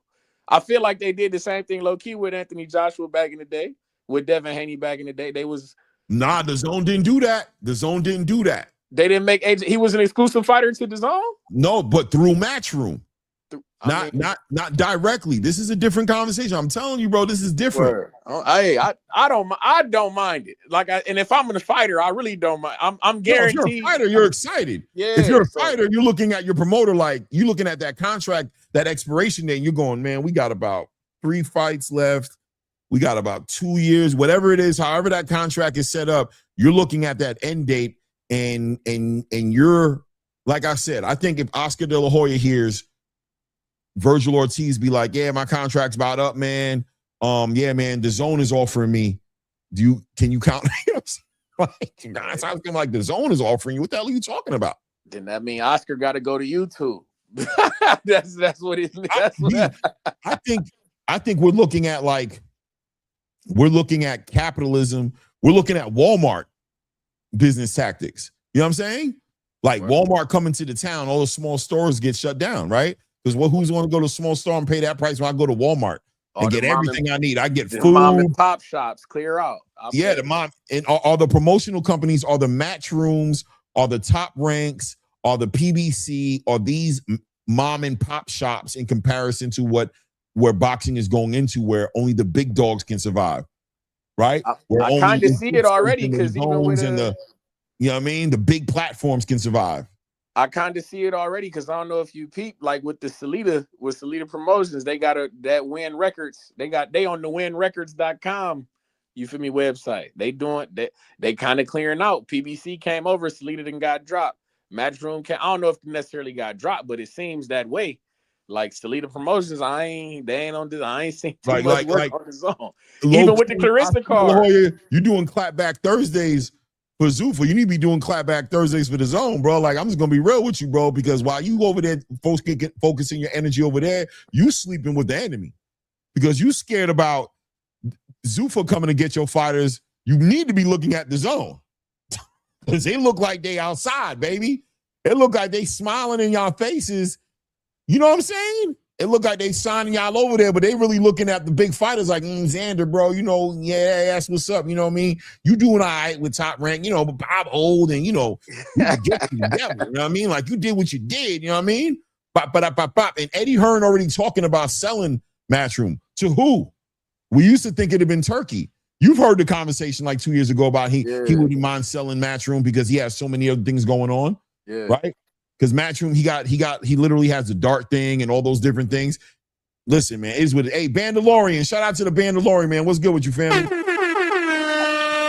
Yeah, what up, Clay? What up, Trees? Man, I'm just letting y'all spill. I ain't gonna lie, man. For this to be a Friday show and stuff, but honestly, y'all own it. Like, y'all saying everything perfectly. Even you saying that, Clay, man, I've been telling people that I'm like, man, it's got to be a reason. Like you saying, Clay, because remember, the only person who was saying they weren't surprised about everything Zuffa was doing because they knew about it since 2023, and Frank Smith and Eddie Hearn both like, yeah, we looking to get out of the game, and I don't want to be doing this thing when I'm my dad age and when I'm Bob Arum age. You right, Clay. Eddie sound like he looking for a way out of there.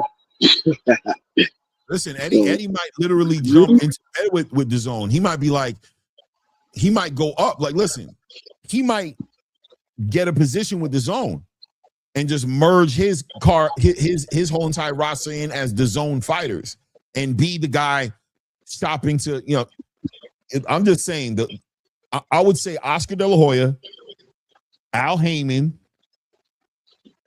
what's my guy's name? Ben Shalom. Salinas. Those guys need to have their head on a swivel, bro. I'm telling you, you guys are y'all outside with the hyenas right now, bro. There's a lot of shit going on. If you out there in the jungle, bro, you think Zuffa is your problem. Zuffa ain't your problem.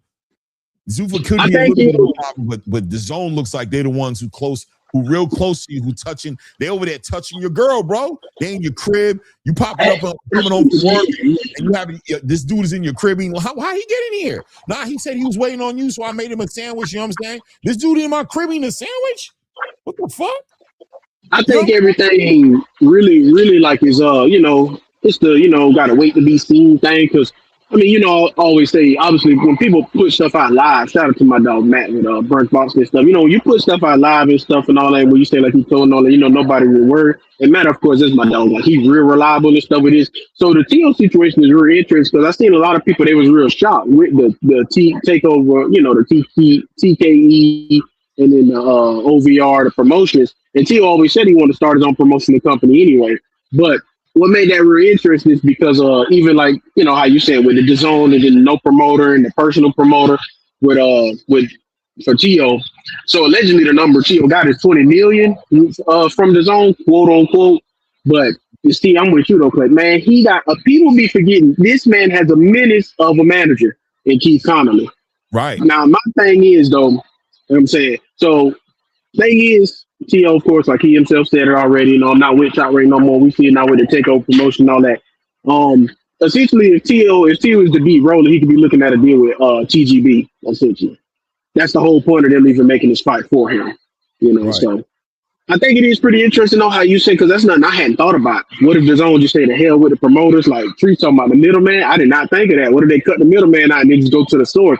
But you see, Clay, see how I just said T.O. got 20 million allegedly, and that's not just for this one fight for all, that's a multi-fight deal. Shakur got well over that per fight from Zuffa. That's why I'm thinking though, if Zuffa has a chance, and I feel like, I remember when you were saying this, Clay. It was so funny when you were saying this like a couple weeks back. You was like, Turkey, like, I'm gonna still put you out there on that corner, whatever you were saying, Clay. I still need you to go and walk that alley for me. I need that ass out there on the street. You see, it's a reason why Oscar is saying specifically, Ryan only got 4 fights left with me. Vergil, we rekindle everything. He only got 3 fights left with me. Keyshawn only got 2 fights left with Top Range. I think Zuffa gonna spin the block on all of them. I feel like it's a reason, and I feel like Shakur was just the start. The zone has to, and that's what you're saying right now connects the dots, right? In other words, what you're talking about Zuffa doing is what's forcing the zone to think the way they're thinking. You understand what I'm saying? They're getting into a place where they're like, damn, bro, I don't want to do it, but I can't really play these games with these guys. Now, I hope they act right. And I almost feel like Teofimo is almost like a shot in the air. You know what I'm saying? Like, no, for sure. Like one time, like bah, like what the hell is going on? I'm just saying. I just want everybody to act right. You know what I'm saying? I don't want to do this. I never thought I'd be in a position to have to be like this with y'all, but I just want y'all to know by any means necessary, we got to get the job done. And I want you to understand that I'm hoping that you guys are on board with what we're saying. Right? Because if you're not, and you start to show, you start to faint, you start to wince a little bit when I tell you I need Sebastian in there with boots. If I see I don't know, I don't like it. I don't want you making me feel that way. Don't make me feel that way. Just make them fights. I don't want, there's no across the street politics no more. We should have an understanding about how things are gonna be. And if it's gonna be an issue, then damn, I don't want to do it, but I might have to start signing fighters and get y'all out my way. I like how you say it, Clay. But now that I think about it, wasn't because like remember they used to say that shit about Boots, right? Boots was fighting on PBC, but they're like, oh, he's not a PBC fighter. He was signed to Showtime. Right. Is that the same type of? Is that the same? Yeah. Well, I'm basically saying that that Showtime at that point in time started to show interest in signing fighters, right? They didn't like what was going on with the PBC, right? So then they were like, nah, he don't need to go over there. We can bring him over here. We're gonna work with him. But they just didn't have the budget. They decided to get out of boxing. They sold to Paramount, and Paramount was like, we're not going to even deal with all that. Yeah. Because Boo Boo was signed to Showtime too. That's why he kind of got stuck in the mud when Paramount canned the whole sporting department. So that is true, you know. Yeah. I mean, that's just a natural way of thinking as far as business is concerned, right? That's just what you do. You do what you got to do. You do what you got to do to save. Right now, Zuffa is a legitimate threat, and they're not a threat to Oscar De La Hoya. They're not a threat to Al Heyman. Like Dana keeps telling the world, well, we're not here to compete with those guys, but they are here to compete with the Zone. You know what I'm saying? I feel like network versus network. A threat to the Zone. Now, I think that's how the Zone looks at it. Like they coming for us. Fuck you guys. They ain't coming like for this kind of shit though. I'm a big fan of competition. This is I'm a pro wrestling guy. I used to fuck with pro wrestling a lot. This is like Monday Night Wars for me. This is WCW versus WWE type. Yeah, shit. I like this. But you remember when they started going at each other? All the little ones went out the way. ECW got eaten up. Yeah, you know what I'm saying? All the little ones got eaten up. Gobble gobble gobble gobble gobble gobble gobble gobble. And before you know it, was just them. Right? Yeah. Right. You know, but what I was gonna say. Go ahead. Oh, my fault. No, I was gonna say. Off of what y'all both just said. You know what's interesting about this? So I just watched yesterday. I ain't even watched that hour and a half long interview that Eddie did with IFL, but I did watch the one he did with the Australian. Sorry, I can't remember the name, the Australian dude. But you know what's interesting about this? What you just said, right, Clay? Nick Khan. People always forgetting. Nick Khan is the Netflix plug. He the real plug. He the one with all the connects, everything. Eddie Hearn himself said in his Australian interview yesterday. He said the reason why he said Turki and Nick Khan and all of them, they want to move the time for AJ and Tyson Fury is because we know we have to compete with college football. That's what makes it interesting what you just said, Clay. So it's the reason why Zuffa always say, yeah, we're not looking at them, and Dana say we looking at college football, we looking at NFL, I'm looking at the MLB, I'm looking at all the big three and the big four that's in the USA. It's a big reason why you say that, and it's because, of course, you know, you had that Netflix back, and basically Nick Khan is the planner, Dana is just the face. So I'm with you, Clay, man. Y'all, you know, y'all on. They're gonna see you in Truth Owner today, man. We talking about, but I want to play this real quick here. Shout out to Shakur right quick and just see what he says. I want you guys to think about what he said and then give me your perspective on how realistic that is for him. Venezuela being your first fight with Zuffa Boxing, you're shaking your head.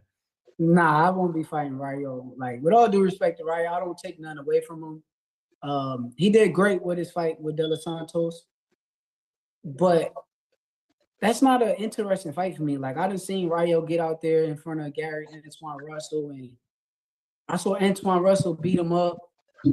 I already saw De Los Santos beat him. Like, it's just so many times I done watched him have bad nights. So he's not really in my card. So even if they bring it to the table, me personally, I don't think I will be fighting Rayo at all. I thought that the same thing. It's not the level of super fight that you're looking to get. That was kind of surprising to me when that was kind of thrown out there. I know he did beat De Los Santos. He got the big win, knocked him out, all that stuff, but that never struck me as the kind of fight you'd be looking for. Yeah, they got to understand, it's a partnership with me and Zuffa. It's not just I do what they say. It got to be a two-way street. And for me, Rayo is not in my cards. I don't plan on. Now, maybe he go beat somebody else. Now that's what I've been trying to tell people, right? And even Angelo at times I would tell him, they can't come at Shakur with that. This is the next guy up. That's not gonna work. You know what I'm saying? Shakur's not here for that part of the conversation. He's like, nah, bro, I'm here for 2 fights a year, big fights, and I'm not, ain't no, this is the guy you fight next. That's not gonna work. And if that ends up looking like that, to me, that's gonna ruin their reputation with the elite, the high-level fighters. You know what I'm trying to say? Like Shakur's. I think a lot of big fighters in the space are looking at Shakur right now. Like, they weren't looking at Jai, because Jai was somebody who came in there really with nothing going for him except for the fact that he's dangerous and you want to see him in the big fights, but he didn't come in with nothing for real. Like Shakur, if it don't work out for Shakur and Zuffa, I think this is going to mess up the whole entire reputation with the boxing space as far as the elite boxers. What do you think? I want to say, Clay, I can't remember. I can't really fully see who else tapped in. Clay, you who just tapped in there, Trees. Did y'all notice the one PBC champion that wasn't on that stage yesterday? Did y'all notice the one, Clay? The one what? The one PBC champion that wasn't on that stage at that press conference. I mean, I know Gary Antoine wasn't up there for Gary sure. Antoine Russell wasn't up there. So, make that interesting. Shakur Shannon Sharp. Shakur said he said my next opponent will be either or. It'll be Devin, it'll be Tank, it'll be Gary Antoine Russell, he said, or it'll be Lamont Rose. I say it's a reason why Gary Antoine Russell was not up there. He gotta be waiting for a reason. You gotta be waiting to see if he don't get Devin Haney. I'm telling you, Clay. I'm feeling like Michael Garcia. I'm seeing something, man. So do you feel like Gary Antoine Russell is not part of that PBC deal the same way Tank wasn't? You think he's kind of sitting outside looking in on that type of angle, or you know what I'm saying? What do you think? I think he is, but I think Warriors will allow him to. I think Warriors will allow him to, go and work with, say, Sella again, because he was just on the Ryan and Barrios undercard. Remember he fought Andy Hirioka on that ring card, which could mean, of course, it's Warriors Boxing, Louis DeCubas, Turkey Always Stay with Partners, Louis DeCubas, obviously Senior, Louis DeCubas Jr., Warriors Boxing, just connecting the dots. And Shakur saying he want Gary Antoine Russell too, just makes too much sense if Devin not the next one, 100%. Hey, Sam, what's good with you, family? You in the building? I know you've been coming in and out, so I want to get you while you're good. What's good, man? Hey, what's good? What's good, Claymore, right? Toledo Trees, what's going on, family?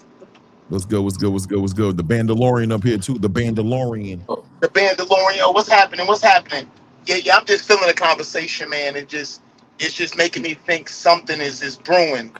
And whatever's brewing, is soon to turn into a corporation style thing in boxing. And I used to ask that question to you, Angelo, and Ray Davis, like, will Zuffa take over one day?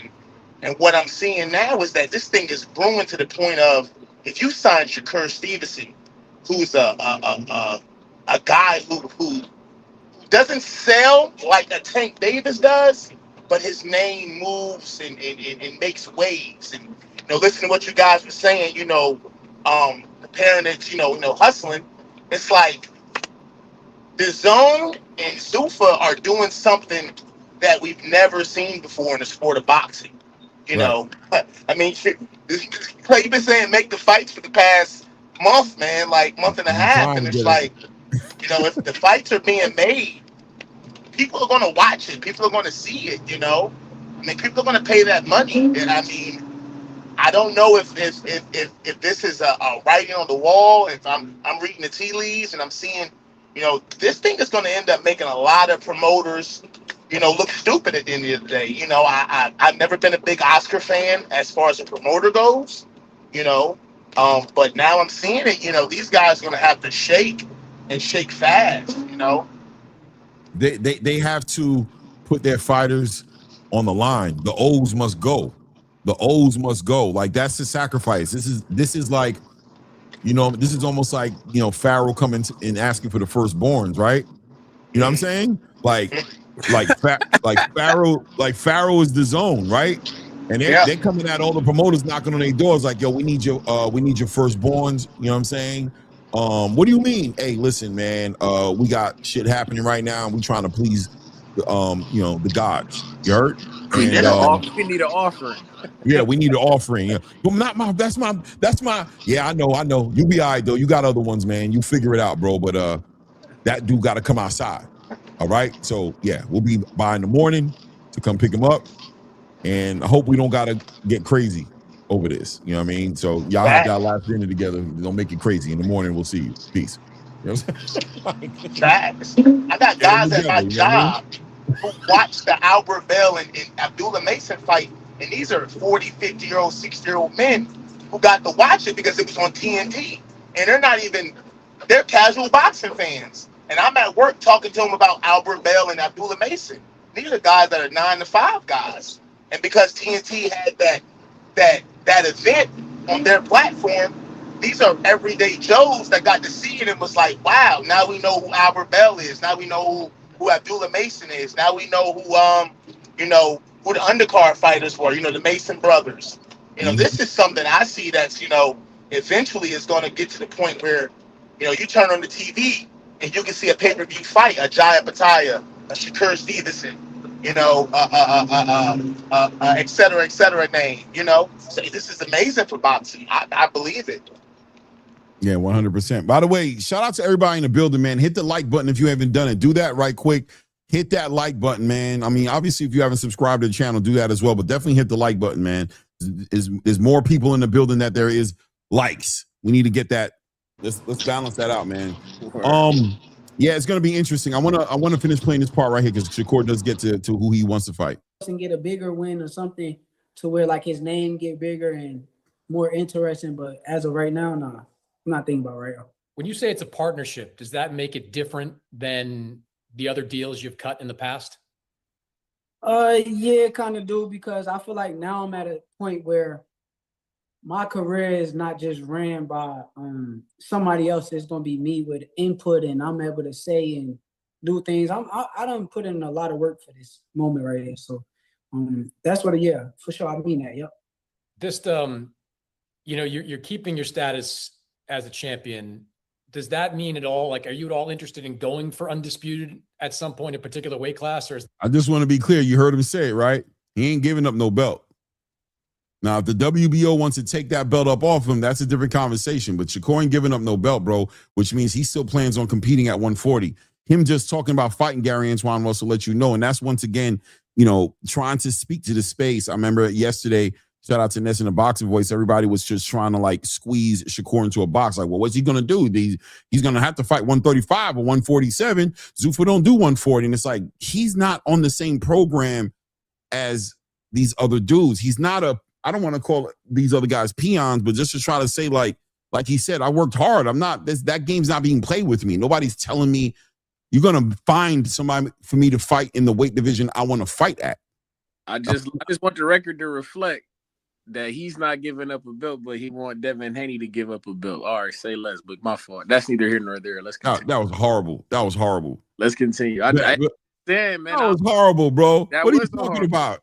He's saying, if you want to fight me at 140, you don't got to fight me. Be a champion, bro, and fight at 147. You got Keyshawn. But if you want to fight me, you're gonna get out my brother's way. You ain't gonna hold that belt and hang out down here with me. You're gonna give up that belt, then come down here with me. This is what it is. One bit. I don't like it one bit, man. Hey, I see you not trying to relinquish nothing. Why my man why I gotta relinquish anything? I'm not that's not getting in the way of me making a fight. If you come up here, but he was talking that 144. Actually, 144 is still technically welterweight. My man ain't had to give up nothing. All you got to do is accept the fight. How you gonna ask me to give up my belt when you're not signing nothing? That makes no sense. But that's neither. You don't got to give up the belt. You don't got to give up the belt. You can fight Keyshawn, and let me go do me. Or I'm gonna let your man have it, and I'm gonna come to Zuffa and beat on Richardson Hitchens, and then you're next. But hey, that's neither here nor there. However it works out, man. Whatever happens, but it is what it is, right? Hey, Trees. You know that's the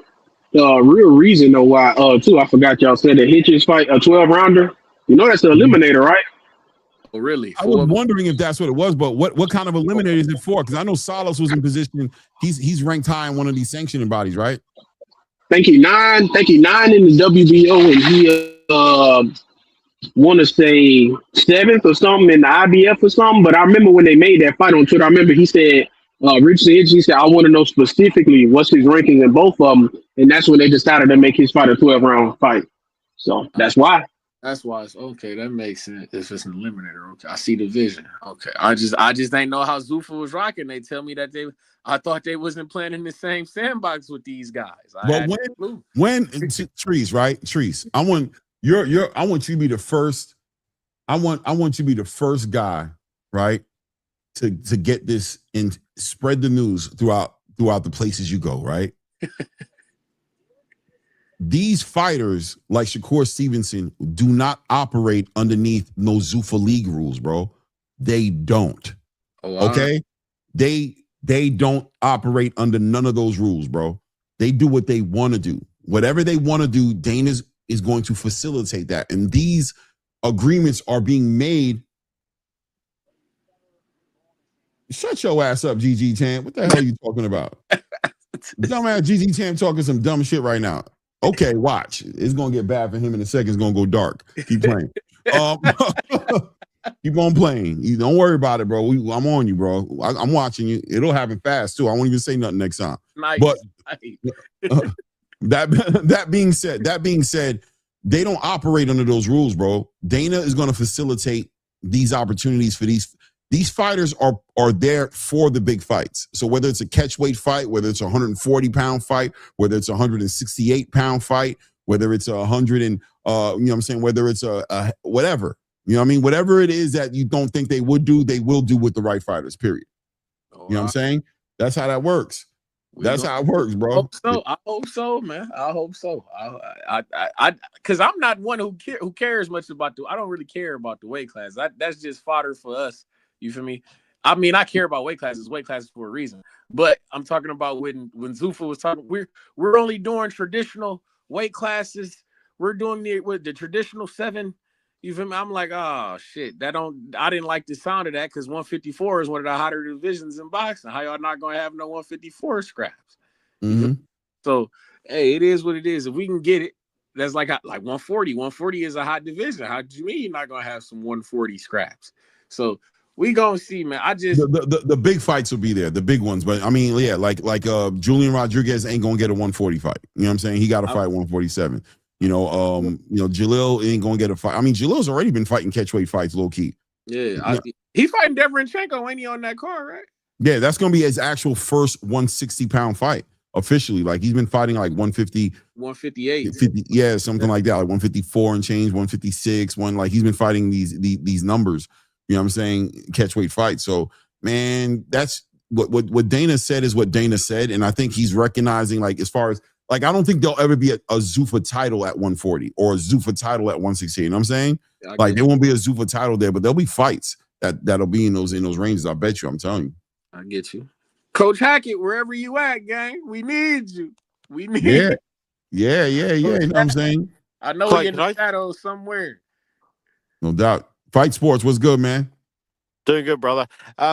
Just on that, and I've only just tuned in, so if you guys have already discussed this, then just let me know. But I don't think the Zuffa bout is actually going to happen at 140 because, well, it might, but there are too many big fights there and big names there for Dana to pull this off, I think. So I'm not necessarily worried that Shakur's done the whole thing where you sign a deal with somebody who's going to duck the fights. But it just seems a bit weird to me because with where Shakur was at the time, there were 2 big title fights that people would have loved. Dalton Smith, who was with Eddie, so that fight would have been easy to make, and Gary Russell, and he's with PBC, and I don't think PBC will not want to work with Zuffa, so I don't think that's a hurdle.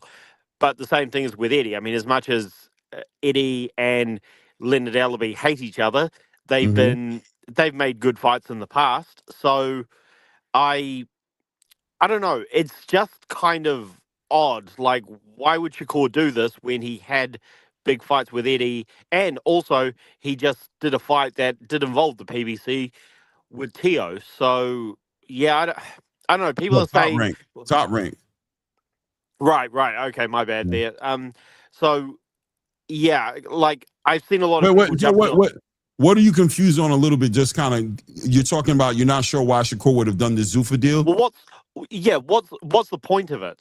Like, is he going to get paid more money? Which, okay, then good on him. But well, he was he was already getting paid well with Eddie. So, and also with Shakur, he's starting to kind of turn into Teo because, in a way, because we always hear the deal's not right. The deal's not right. With Teo, I gave him the benefit of the doubt, and then he made me look like a dunce because it doesn't matter what the deal is. This guy's going to complain about it and bitch and moan. Shakur, he's not quite gone to that extent, but why can't this guy stay at one promotion that pays well and makes big fights? It's just a little odd to me. But Fight Sports, these promotions can't afford to pay him. Well, They can't. Think about who have you seen sign a big deal? When was the last time you seen a big deal get signed without Turki? Where'd you see that? Who was it? with Turkey. I mean, outside of Turki, like remove Turki from it. Who is the PBC signed and gave a bunch of money to? Who is Top Rank signed and gave a bunch of money to? Who has these match rooms? And Matchroom is done okay. Matchroom is given. Obviously, they matched a big offer to Bam Rodriguez, but for the most part, ain't nobody competing with like what Conor Ben got. Ain't nobody competing with that.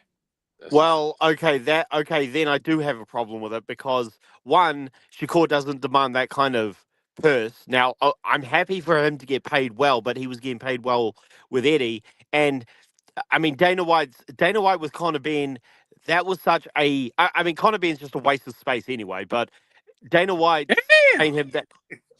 Conor Ben's a complete clown. He should not be in any big fights in boxing. But Dana White paying him that much just to poke at Eddie Hearn was terrible. I mean, I don't want to rant and rave forever, but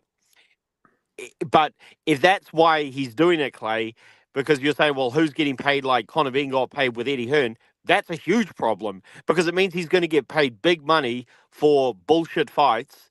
And this is a top 5 pound for pound fighter, so that's terrible. No, Fight Sports, you're disconnected a little bit from what's happening. I don't know if you've watched like what Shakur Stevenson is talking about doing. Like he's made it clear. Like I just played right here. Like he's like, I'm not interested in fighting no Ryan Venezuela. He's like, well, I'm not fighting Ryan Venezuela. He said, I'm here for the big fights. That's it.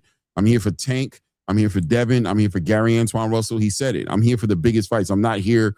He said, this is a partnership. I'm not taking no regular fights. I'm not here for that. I'm here for the biggest fights possible to be made. And that's the understanding that's going on between Dana White, Zuffa, whatever have you, Turki and Shakur Stevenson. And even if Turki has to literally snatch him up, I mean, I got him. I'm going to put him on he's going to be on Riyadh season cards, Ring Magazine cards. He's not going to be sitting here. The money they're giving him, they can't afford to have this dude fighting in the Apex, bro. You know what I'm saying? They can't afford to have him fighting in the Cosmopolitan, someplace that he has to be big shows. It has to make sense. But I think Fight Sports saying that even like he don't think that what's the big fights that's gonna bring him the kind of bag that you saying? Bro, if he fights Gary Antoine Russell, it's going up. You think so? Well, Clay, 100%. I'm telling you that shit. That to me, that's. I don't know about that. Go ahead, fight my fight. Go ahead. Well, Clay, what I'm saying is, okay, if the answer is I want the big fights, well, you had a big fight with the guy you were just with because Eddie Hearn promotes Dalton Smith.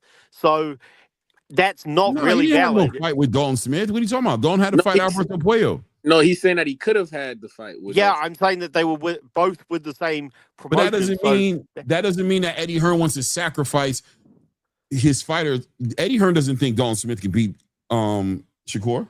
Well, we don't know that. I mean, Eddie, yes, some promoters do that, and Eddie's Eddie ain't doing that. The only way Eddie doing that if he locks in Shakur for like 4 or 5 fights. That's the only way he's doing that. I think. I'll just finish the point. Yes, there's always a reason for promoters to not make the big fights, but there was no evidence that Eddie was going to drag that fight out and make sure it wouldn't happen, and he could have fought Gary Russell with Eddie Hearn behind him. So the signing to Zuffa, but not for the same amount of money. I don't give a shit. I'm not going to sell. I'm so tired of people saying, "Oh, but these multimillionaires aren't making enough millions." I don't give a shit. They get paid enough. He gets paid enough. Shakur Stevenson always. Yeah, I'll say Fight Sports. He disconnected big time. Yeah, I get what he's saying, the money part, but the reason why though, the thing is though, see the reason why Fight Sports, because see what Clay's saying. Even them 2 fights Shakur had with Matchroom, he had those fights under Matchroom, like the first 2 too. Not that Eddie promoted because Turki had to promote the ring card in America. He do that for logistic purposes too. But I think the thing is because remember monetarily, Eddie didn't pay Shakur a dime to fight Pavley or to fight Zepeda. Turki did. And it's actually crazy about you saying this Fight Sports. See, not only is Clay even right about that Puello thing, because I told people I was the one who planted that flag in the subway leaving Ring 6 when I met Dalton Smith. He told me it's his dream to fight in Madison Square Garden. So he said, like Clay said, after he beats Puello, then he would like to fight Shakur. Facts. So it's like it was never nothing he could do, but it's only because I ain't gonna lie, Puello did get shitty though. Because I know Mateen said he wanted to run it back with Puello immediately, but remember Turkey said no. He said you will fight Dalton Smith. So and then but see that's also why Mateen and his team they rebuttal, and that's why they ended up going to purse bid because they turned down all that. So the people in the chat are making a decent point. Like, how can you tell somebody to take less money? That's like saying, I'm at my job and, my job wants to pay me, let's say $40 an hour, but I have another job offering me $47 an hour. And you're like, yo, bro, you're not worth 47. You should stay here and work for the 40, bro. Like, what the hell are you talking about? These dudes better match my offer or I'm out. You know what I'm saying? Well, like, what are you talking about? This is my career. So I'm not saying that we should care about their money, right? Because we don't spend it with them, but you definitely have to, if you're trying to make sense of how a fighter is moving, then you have to make sense of what incentivize them to move. You can't sit there and be like, yo, he should have done something that was less beneficial to him just to make a fight. I mean, that's insanity. I understand you're a fan, but it makes no sense. Like, it's just almost like it's like barking at the moon. It's like you're just crying now just to be crying, but it's like throwing rocks at the moon. It's like, if you want to really be effective and you really want it to make sense, then the conversation has to go around what priorities the fighters have in place. Like right now, Jaron Boots Ennis, right? If you want to see him fight Vergil Ortiz right now, that's cool. We all want to see it.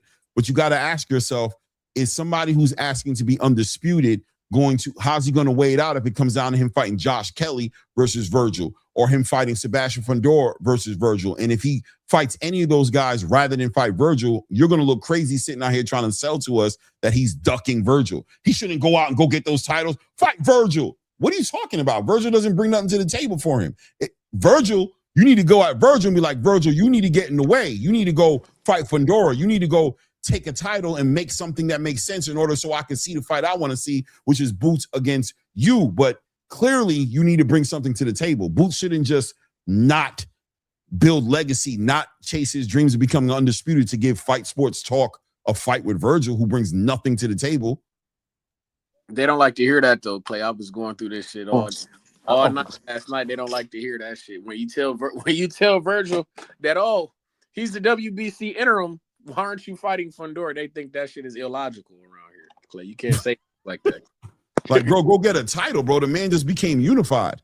Like, yesterday's price ain't today's price. I used to be an interim title holder like you were. You got into it with your promoter. Y'all look crazy outside doing the court, going back and forth. That's cool. Can you guys hear me okay? Yeah, go ahead, Fight Sports. Sorry, I just had to. I'm just getting my car checked, and I just had to talk to the guy for a second. But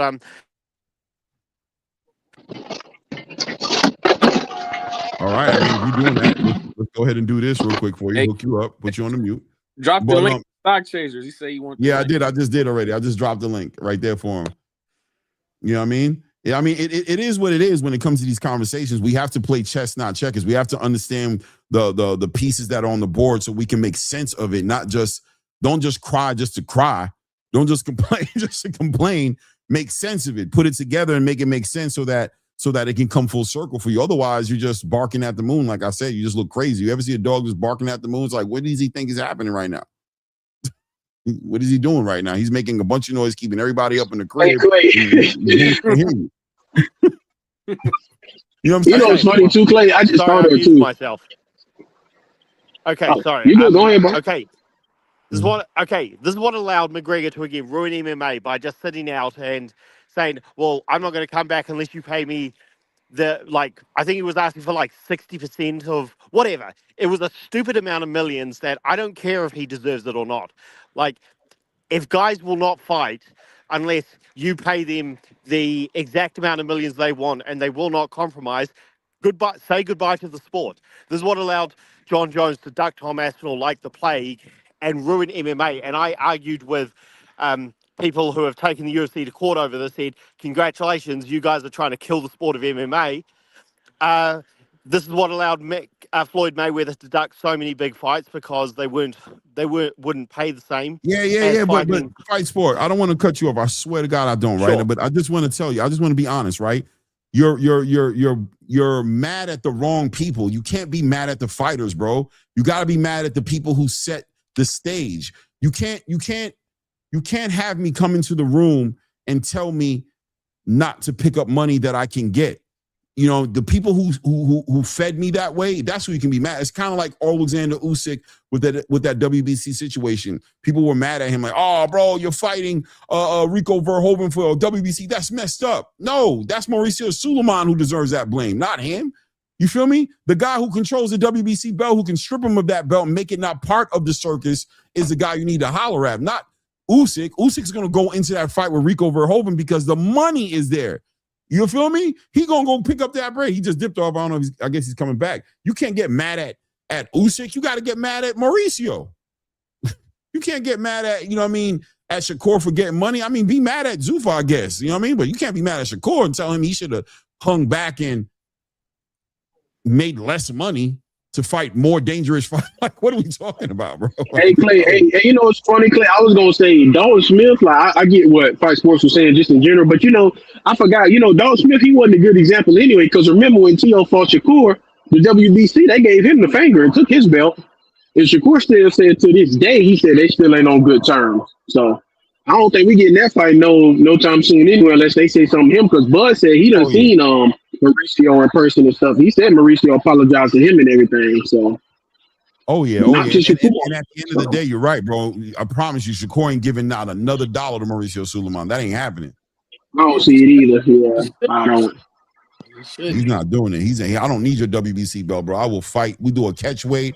I don't care. If you want to fight me, figure a way. I'm not giving that man nothing from me no more. You know what I mean? Bro, I was on with Ness when he had Mauricio Suleiman up there, and I had to ask Mauricio about the interim belt concept, and when he gave me the answer that he gave me, I said, "Oh, okay, I see." Hey, Trees. I see. Hey, he was wilding with that one, Trees. Boy, he said an interim champion and a WBC mandatory. He said an interim champion is counted as a standing champion. He said a mandatory, they have to continue fighting to keep up to show that they're a strong mandatory contender. I was like, boy, he wilding. Bullshit. It's just the that we throw so guys can get a couple extra dollars. I'm like, what the fuck? The fighters don't get the extra dollars. You get the extra dollars. They got to pay you to fight for the belt. It sounds like nonsense to me, Mauricio. That's what's even like y'all talking about with the Vergil situation. That's why I said yesterday. So when Sebastian like you played, Clay, when Sebastian said he was upset, made us look like punks. I got to fight my mandatory. I remember when Ermal Hadjabij, when he upset Bakary Samaki, they said it immediately after the fight. He is now the WBC mandatory. How on earth is the interim champion not the mandatory, but the number one contender is now? So that's why I'm like, Vergil, he really stuck. Vergil literally got to do what Clay said. Vergil got to drop that belt, and he got to go and petition to Gustavo and say, look, Gustavo, I done beat Madrimal. I done beat Erickson Lubin. That's top rate competition, man. I beat the WBO mandatory because Gustavo said the voluntary, that Boots and Xander was a voluntary fight. So it's the WBO mandatory on the way. So I don't know. Vergil, he in a little bit of mud at the moment if he don't petition somehow, some way. He been in mud and he been on ice. That's Vergil is the worst thing about Vergil that's going on. Vergil is Oscar, though. He has the worst boxing promoter in the game right now. I'm telling you, Oscar De La Hoya is the worst promoter in the game right now. What makes him the worst, bro? No. So I agree. No, I agree with him, Trees. I agree with him. I'm just saying, what makes him worse? He the real self. Floyd Schofield Sr. had to petition himself to the WBA to get Junior to get that. He had to do it himself. Oscar didn't do that. Vergil, come on, man. Vergil's you know why Vergil's back, bro. Come on, bro. Vergil's back because the zone told him we got you. You feel me? That's what happened. They shut Oscar down, bro. And then now Vergil's back because he's like, all right, so that means I can make the big fights. Like, that's all we want, bro. We're not even giving this guy a new deal if he don't agree to do that. So Vergil's like, cool, I'll drop the case and I'll rock out. I'm telling you, Vergil going to the zone. He's gonna be right behind Teo. Mark my word. I think you're right, Clay. I think you're right. I think they Right. had to. I think you notice it's a reason why Sebastian Fundora, why he said that at that he said at the press conference with the wanting to fight Boots, and then he said after, with them interviews, and he said, yeah, I'll beat both Boots and Vergil, and these fights gotta happen. I said, man, Britain, he went in that pre-fight meeting, that pre-conference meeting. He talked to Sampson and Fundora. He told him like Marlo. He said, "Oh, one last thing, the price of the brick going up." He walked out there to the stage. He said the jig up. He said the jig up. He said after you fight this mandatory, he said it's up. So I said it's a reason why Fundora said too. I'll see him next year in March. Oh, here's the reason why he said that. I'll see him next year in March. Yeah, we know it's up. The zone done put them all on alert. Now I'm telling you, and they signing Tio was 2 shots in the air, man. The whole block got quiet. Everybody who ain't supposed to be outside went inside, bro. Whoever's outside know what time it is. You know, Clay. Earlier they put the dates out too. Fundora fighting October the 12th, I think. They said Fundora fighting October the 12th. Somebody else November to something, but they put the dates out for the PBC dates already earlier too. The zone did. Yeah, I like that. Oscar's the worst promoter in the game, bro. Period. I agree. I agree with Clay. I'm sorry. I don't care. Well, I ain't even gonna say I'm sorry because I said I don't know if people know this. Remember, Clay, you was on your show. Remember, you was talking about it Monday. Remember, you was talking about Monday. The thing Mike Carpenter had said, where like he already sold the rights to Ryan's fight with right. Seller, right? So I remember last week, Oscar, when he did his clapback last week, he said nobody cares about Conor and Ryan, and don't nobody want to see that fight. Fans ain't calling for it. His clapback this Thursday, he had the chance to tell him I just got word, Conor and Ryan, that's the fights the fans want to see, so we gonna deliver it. So I said it's funny, Mike Carpenter said it. Then I just seen yesterday, Keith Connolly said they'll be announcing Ryan versus Conor next week. Facts. Amazing how quick Oscar turned his change. I can pull a video right now. I can pull a video right now of Oscar De La Hoya saying, of Dan Canobio, I think his name is, the dude who does inside the ring, saying, "Yo, what's up?" Yeah, inside the ring. Yeah, Ryan and Devin, and he was like, "Not on my watch." 4 days later, he was like, "No, that's the fight that we got to make. That's the biggest fight. That's the biggest fight." Yeah, Oscar the worst, man. I tried to tell him Ryan and Devin is the fight to make, but they want to make Conor. So I gotta do it. It's like you are wishy-washy as hell, bro. Everybody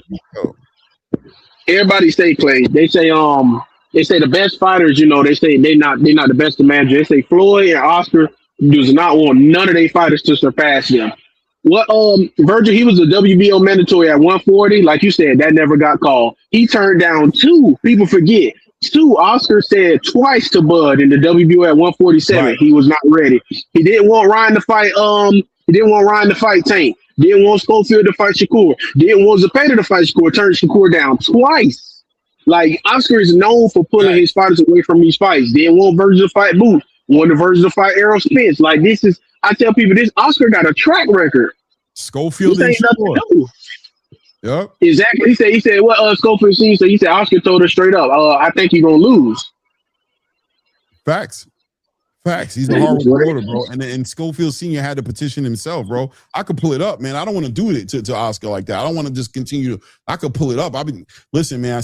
I got Senior on tape saying it, bro. I had to petition. Oscar ain't do that. These fighters gonna have to. Yeah, and that's why Oscar got all shady on Senior in that one interview after. I don't remember what Carter was, but he was like, "Yeah, I don't know about Senior, but we love Junior."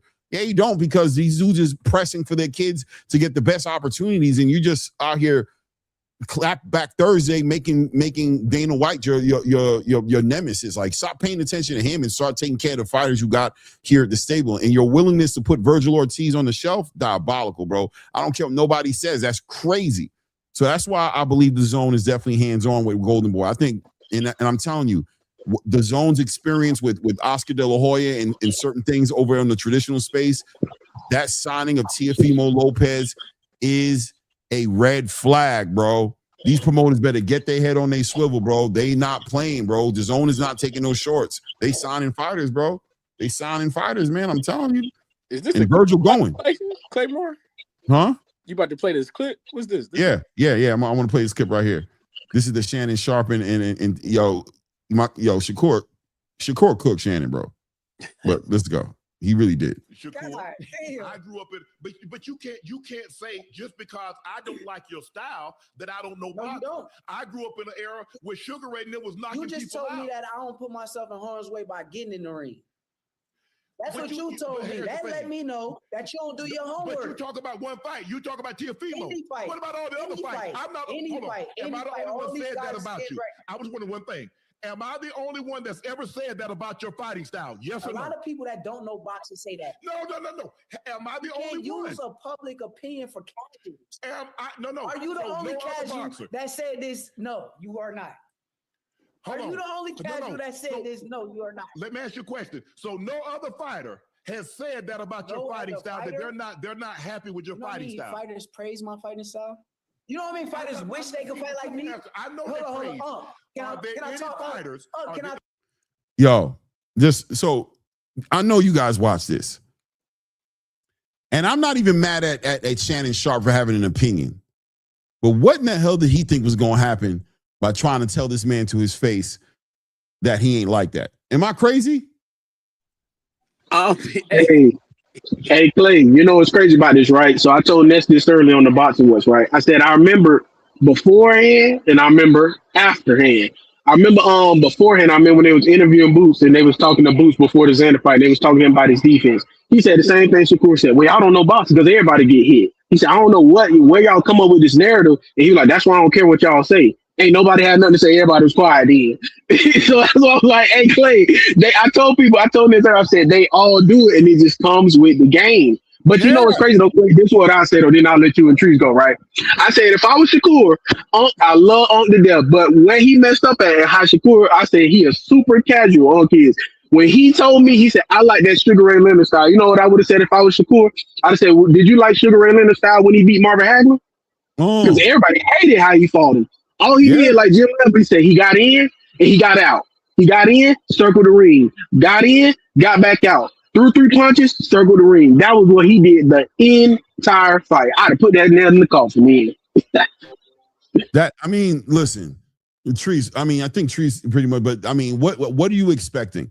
If you come at him, my thing was, why wasn't Shannon Sharpe able to just let it go and be like, I hear you, man, you supposed to, but why push it and turn it into this argument, getting your feelings and try to paint it like Shakur and his feelings? Bro, you talking about the man's livelihood and saying the man ain't like that and he's ranked number 3, he's top 3 pound for pound fighter. Am I going crazy?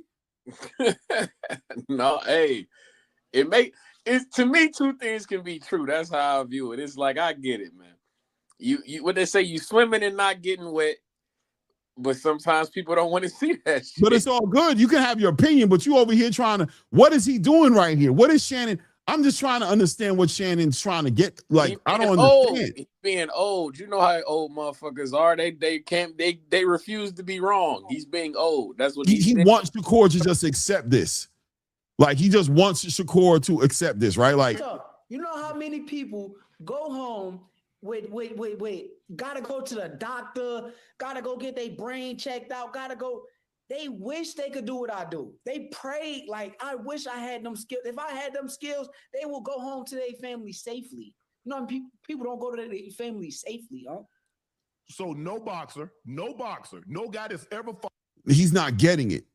He's not getting it, right? So Shannon is continuing with the saying. He wants to push this, right? Because he wants to not be.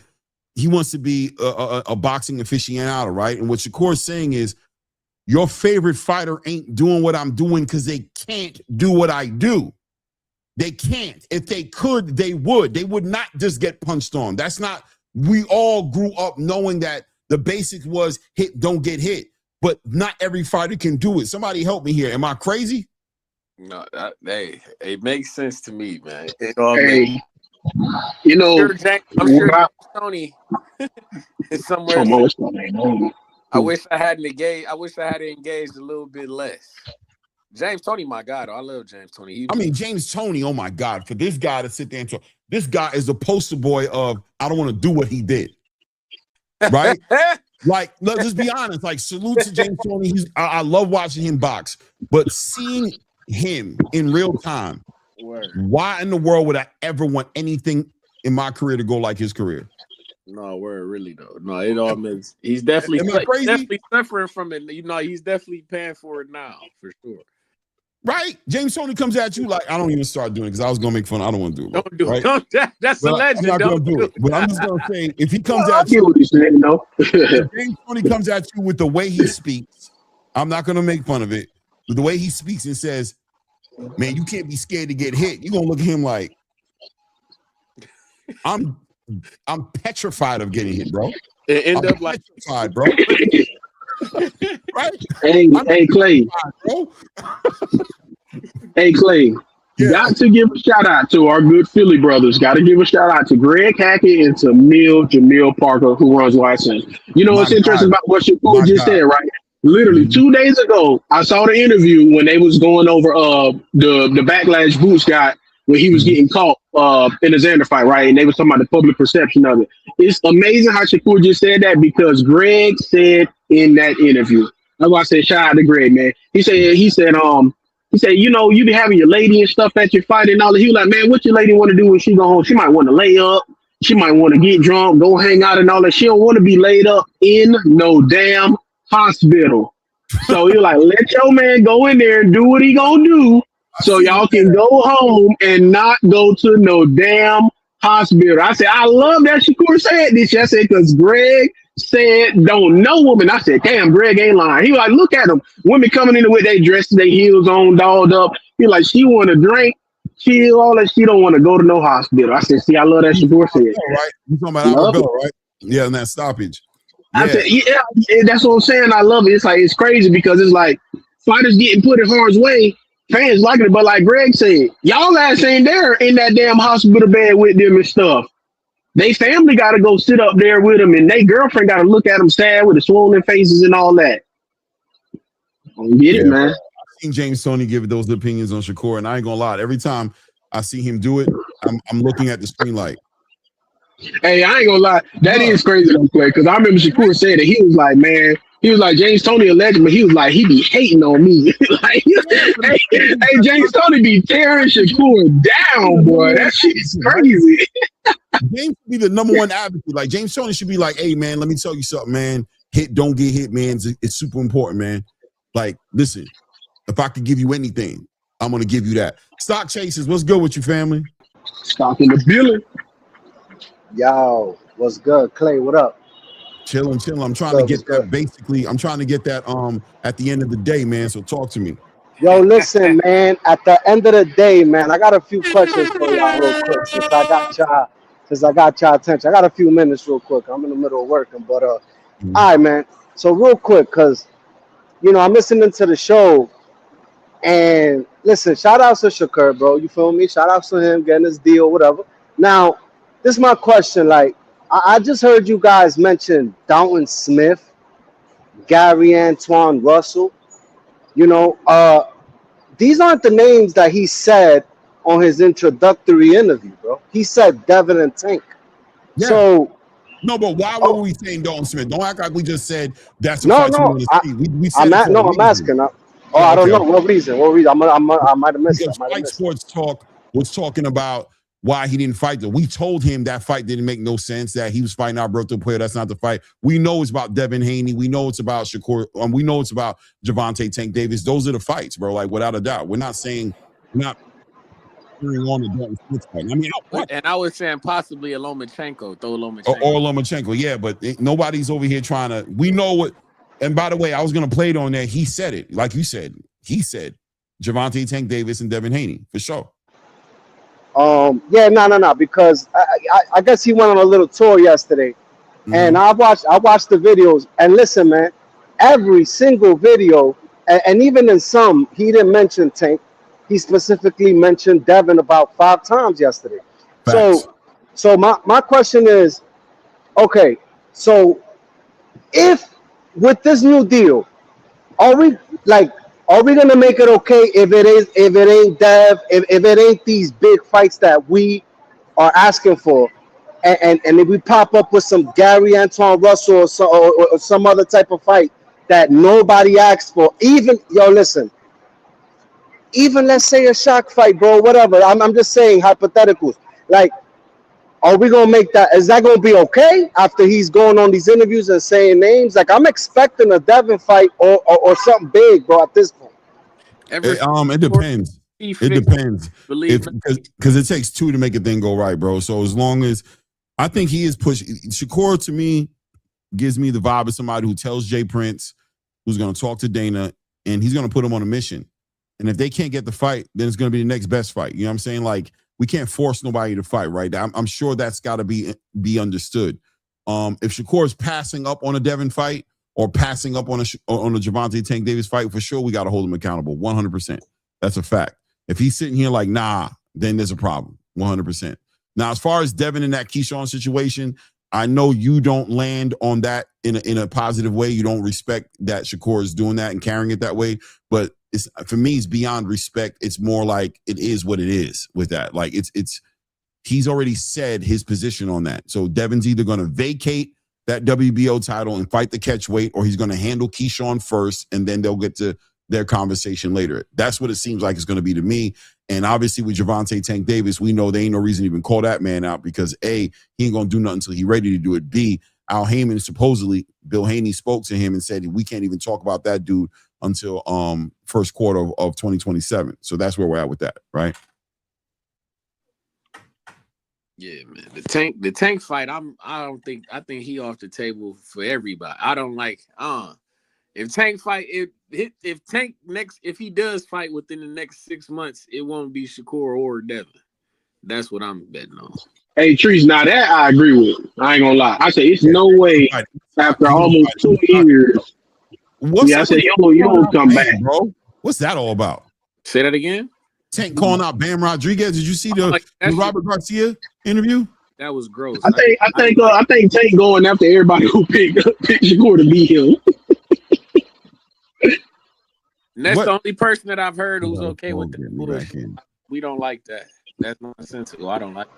I'd rather if Tank gonna fight one of them guys, he got to fight anyway. Go to Japan, fight anyway. I agree. I ain't gonna lie. I agree with that though. Yeah, I think if you're gonna go that route, fight anyway. Yeah. I'm gonna tell you like this: if he's gonna fight somebody small, he needs to go to their weight class at least. Do not pull them up to your weight class. I'm telling you right now. Yeah, I'm talking catch weight. Him and Inoue 120. I don't even want to catch weight. I want him to go down there. Don't do that. No, he can't. Don't do that. Go down there and fight them, or leave them alone and fight the guys in your division, man. Fight the big four. Fight Shakur. He can't go down. He can't make 126. I mean, I don't know what listen. He can. I think he can. He might not be his best though. Yeah. Yeah, he'll look Skeletor. If Tank is talking about, all right, I want to fight anyway. Fuck, meet me at 129.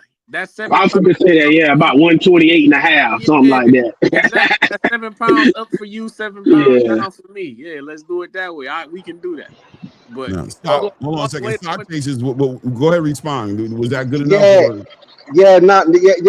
My bad, man. I got a phone call. I put it on D&D. But yo, look, all right, man. Because listen, I just feel like with this whole situation. I mean, okay, we did the 144 thing.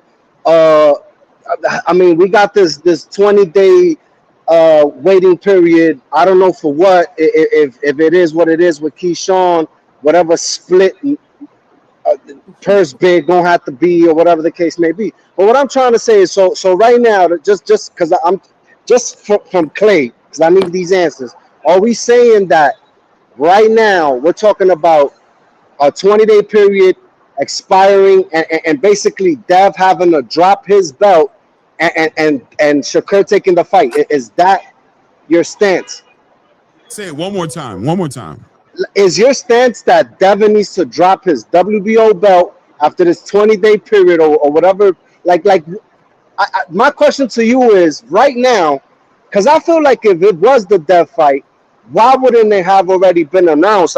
So something is amiss here, right? Like that fight to me is not like, I know people say that the fight's gonna happen, but I just don't see how this is not getting announced if it is happening. So we're saying that Dev needs to drop his belt. Is that what Shakur's waiting on? I'm just trying to get some clarity. I think Shakur is waiting on a word from, because they're working on a fight. There's a fight being worked on right now. That's what Dana White said. He said they're currently working on a fight right now.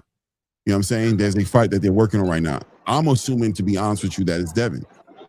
I think that Shakur's made it clear his position. That's what I believe. I don't know. Don't quote me. I don't know. You know what I'm saying? That's what I believe. Shakur's Shakur signed with Zuffa now.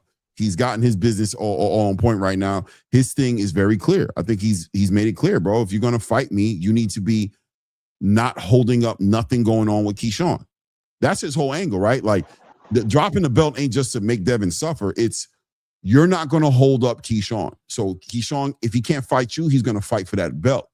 So we need to get that ironed out.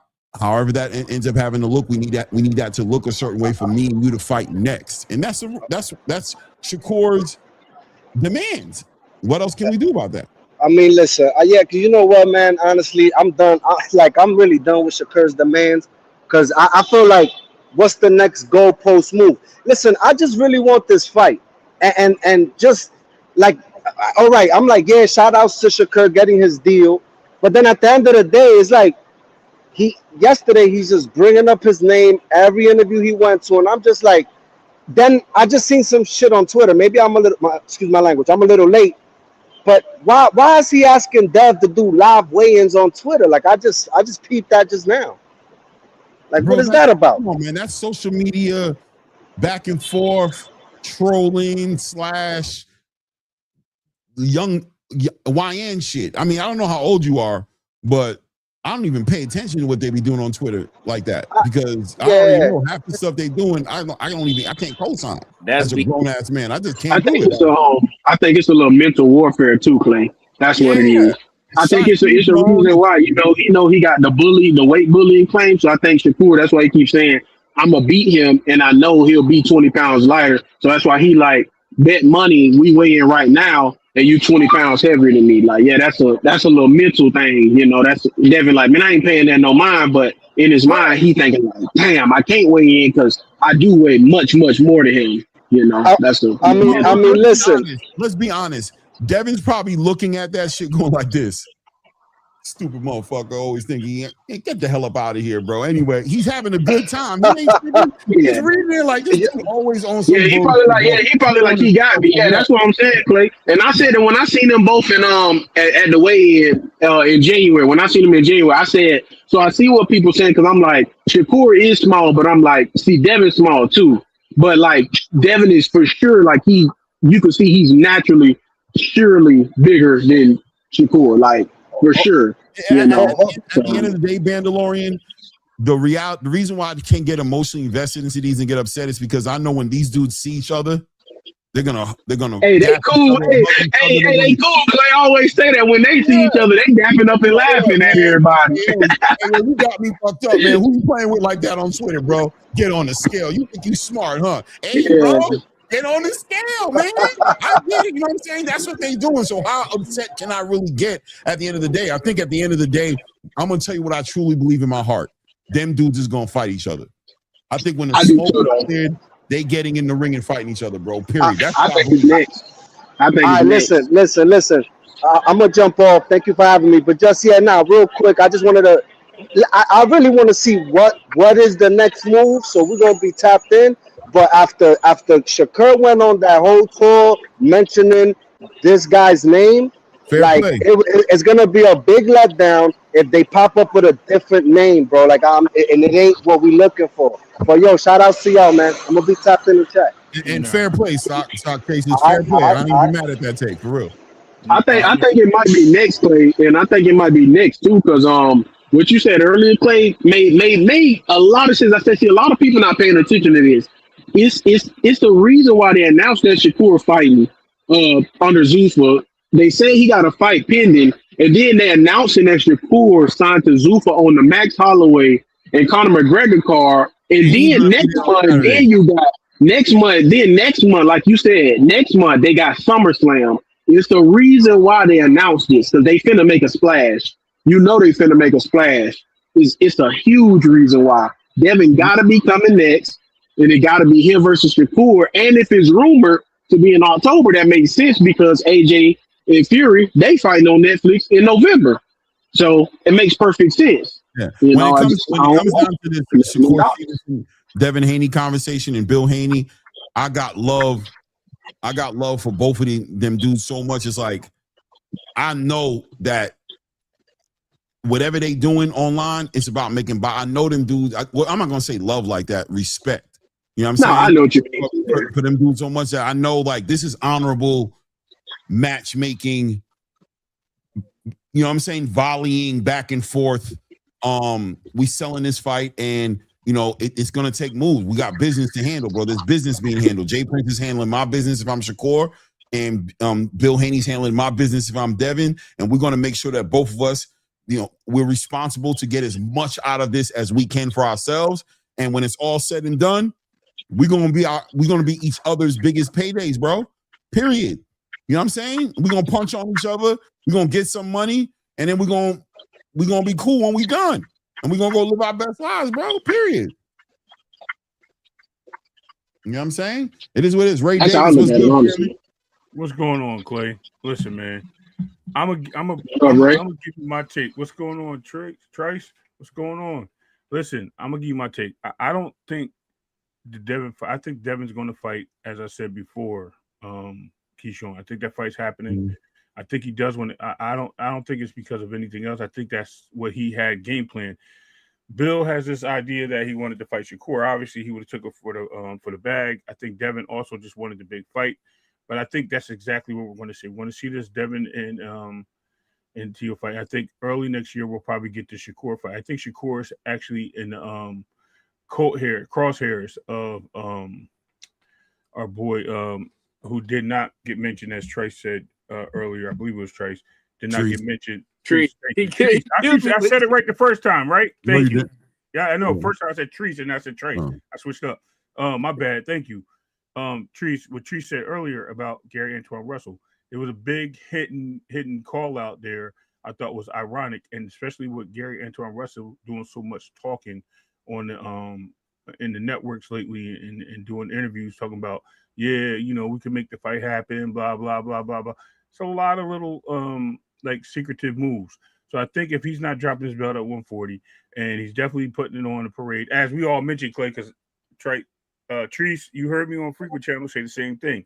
This guy's not. They have two different select programs. They have a pro model and they have a development model.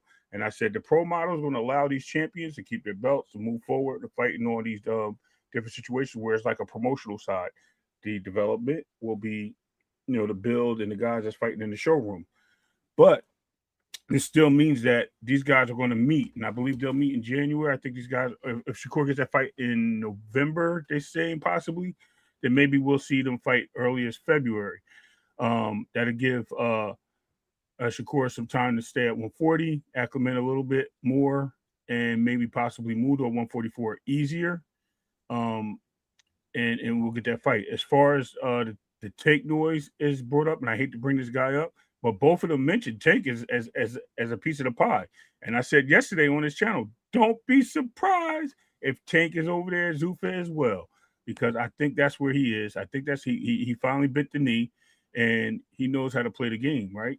And they're just waiting on him on his loose ends, because who's going to give him the best opportunity after all the personal situations that he's dealing with? John Bone Jones, Conor McGregor, Ortiz, what's his name Ortiz. All these guys had situations in their personal lives, and they all came out and made bags over at UFC. So why wouldn't they make give this guy opportunity to make a bag because of his name, his stature, and what he brings to boxing? So don't be surprised if we start seeing all these fights moving forward, and we get something as early as winner of Shakur Devin finally making a fight happen at 144, and the winner gets Tank in maybe possibly May or June of next year. Yeah, I wouldn't mind it. I hope so. I agree, but I think that Clay is swinging.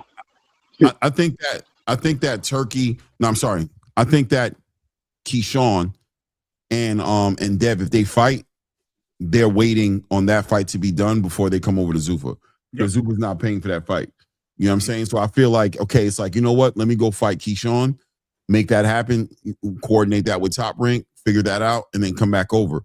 But at the same time, I'm gonna be real with you. I wouldn't be shocked if he drops that belt and just comes over to Zuffa. Yeah, it could happen. Listen, anything can happen. Shakur, I'm not gonna lie to you. I wouldn't be shocked. I mean, either way, what he got? What did he say? He got two. He trapped in the corner. He got two shotguns. Two I mean, shotguns. that's just I once know. again, I'm just man, saying, right? But we shout out to heard it. Jay Prince, shout out to Bill Haney, shout out to Shakur, shout out to Devin. They gonna do what they do, bro. They gonna talk that shit. But at the end of the day, the money gonna be what makes the decision. That's what's gonna make the decision for them. You know what I mean? Because as I said, you got both guys getting what they want. At the end of the day, Jay Prince is gonna get what he wants, either end of the spectrum. Devin's gonna get what he wants, either end, either fight he takes, because he's still gonna get Shakur, right? I think that was the whole plan, to get both fights, Clay. Right? That's what he wanted. So if they're working, I don't know if that's what he wanted. I ain't gonna lie. No, he did. He wanted both fights because they wanted to defend the title. That's why he said, "We don't care what order." He wants to defend the title. I know he wants to fight Shakur, and I'm not saying he don't want to fight Keyshawn on the strength like he's scared of him, but I feel like he didn't care. He's definitely a bonus meal. He wasn't supposed to be in the pick. This wasn't about Keyshawn. Yeah. Right. This is like, I'm not scared to fight Keyshawn, but Keyshawn's kind of like almost like a Rio Venezuela to Shakur. Like you saw how Shakur was like, he did good. I saw what he did with De Los Santos, but I don't really need to fight him. Talk about this a little bit. Keyshawn should be fighting Brian Norman Jr. or Teofimo or something. Okay, let's check this, right? So let's really timeline this, because I think we're missing the point that before Shakur even came in the picture, Keyshawn was doing the Craig house promo. Right, talking about he wanted to fight. Hold on, Devin was saying, "Yo, let's make the fight happen." Devin was on Twitter back and forth with them. They were talking about the fights, but they just never came to some form of agreement. And obviously, the WBO had told Keyshawn he's not in the division. But Ray, right? Hold on. Wait, I just want to say something real quick, right? Because I know what you're about to do is like, I can read it already. I know exactly the storyline. I know what you're saying. I'm not saying what Freak was saying. But no, it don't mean that secret. I know this storyline. You said it already. I know it. I'm there. I'm present. Okay. I'm aware of all these things, right? All I'm saying is that when Bill and Devin are out there trying to make a fight in a space to where there's no fights to make, right? Where everybody's giving them hell, they'll entertain a lot of stuff. If Keyshawn is game, I've got nobody to fight. You know what I mean? I'm trying to make the bigger fights, but they don't want to give it to me. He'll say, look, yeah, he's going to fight it. But what I'm saying is Devin wasn't out there like, yo, I want to fight Keyshawn next. Not like that. He was just trying to make fights, because in the beginning, he was trying to make a fight with Rolly. Then he was trying to make, before Rolly, actually, he was trying to make a fight with low-key Connor, I think, in my opinion. Yeah, Ryan. Then Ryan. So Keyshawn landed like 4 or 5 on, you know what I'm saying? So that's to prove to you that he's not a priority. Like now it makes sense, because where Keyshawn is at, I don't think Devin Haney's ducking no smoke from Keyshawn. That's not what I'm pointing at all. I'm just saying at the end of the day, if he could just fight Shakur and call it a day, that's what he'd do. I don't think, you know what I'm saying? I'm just trying to say, you know what I mean? Like even you could tell, because he involved Shakur in the Keyshawn deal. To be like, all right, Keyshawn, I'm going to fight you, but put Shakur in the back end of it. That's just to let you know how much he was going to use Keyshawn at that point to get the fight that he actually wanted. But did he really individually want Keyshawn? I don't believe it. I don't believe it. Hey, man. I mean, he was on the list, as Bill said, right? He's on the list. Okay, there's plenty of people that on the list, bro. He said he Boots is on the list too. And Boots gonna get. Don't you worry, Clay. Hold on. Don't make that face. Boots gonna get it. I'm not worried about him fighting Boots, bro. I'm not saying worried. I'm just saying he ain't going after Boots right now, right? I'm just saying because there's a time and place for everything. That doesn't mean because he's on the list that I want to fight him next. I get that, but he has things that changed in his career, right? He has a mandatory that came up. They're forcing this mandatory on him, so he has to deal with what comes with the territory of being a champion. Facts. So he's going to deal what he has to deal with. He's going to get. If he's still sold on the belts in the same way, if he gets Keyshawn, if he gets Keyshawn and Shakur back to back, as he said, and he tells them, and they told him, yeah, you're gonna get Shakur if you fight Keyshawn, and they put them 2 contracts and said back to back. Zuffa's like, okay, we'll rock with this. We'll do everything in our power to get you Shakur. If you come along with us, you know what I mean, that'd be your first fight or whatever, how we want to do it. And you can go ahead and defend your title. Because I think they want to keep him as champion. I think they want champion versus champion. It only builds the fight better on Zuffa. They don't need the belts. They don't care about those belts, man. It's not about that. I'm Definitely talking about said, Dana White definitely building said the that. He said fight, that though, this is a Clay. fight that they'll make without belt. Belts aren't needed. They don't care about the Right, belts. I Yeah, understand that. Shakur just did a whole speech about. I understand that. They don't care, bro. That they don't need him to keep the belts. They don't care. Like Shakur don't care. He said it. He did a whole conversation yesterday. I can pull it up right now. I seen all of it. Right, and he said, "Man, we don't need those belts. I'll fight the big enough." Dropping his belt, right? They got to take it from him, basically. Yeah, it's all good. What I'm saying is, I'm not giving them away, but I don't care about them. Is what I'm telling you. I can tell you. I mean, you could tell. Like if they would try to strip him right now, he'd be like, "Take your stinking ass belts, bro." And I can hold on 1 second though. Big Herm Show, shout out for the $2, man. I appreciate you, man. Thank you, brother. Alan Land 1 in the building with the $2. I appreciate you. Says I like the Friday cookie and respect, King. No doubt. Go ahead, Ray. My bad. No, I was just gonna say, shout out to Stock Chasers. Stock Chasers, that's not true, bro. The WBO did say that, but they said they can bid if they register on and become an official promotional company and get certified by the WBO. Then they can put it on the line. They can bid on the fights. They can do a lot of different things. So let's not leave half truths out there. You know what I mean? When you say things like that, you know what I mean? You got to keep it 100. And I think if they do the paperwork, because they already got the IBF fight coming up, Clay, so they're obviously doing paperwork, right? I don't think they dropped the belt. I think these guys, I think Zuffa is moving in the right direction. I think they are going through the registrations and all that things that they have to do to get allow these champions to keep their belts. If they have to drop them or they're forced to drop them, I don't think they really care because they're getting a bag, and I think they'll go their own separate ways from traditional boxing into the Zuffa space.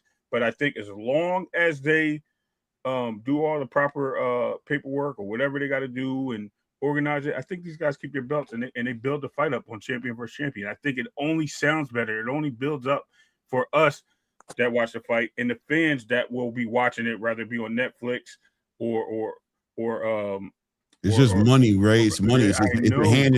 It's a hand, but it doesn't.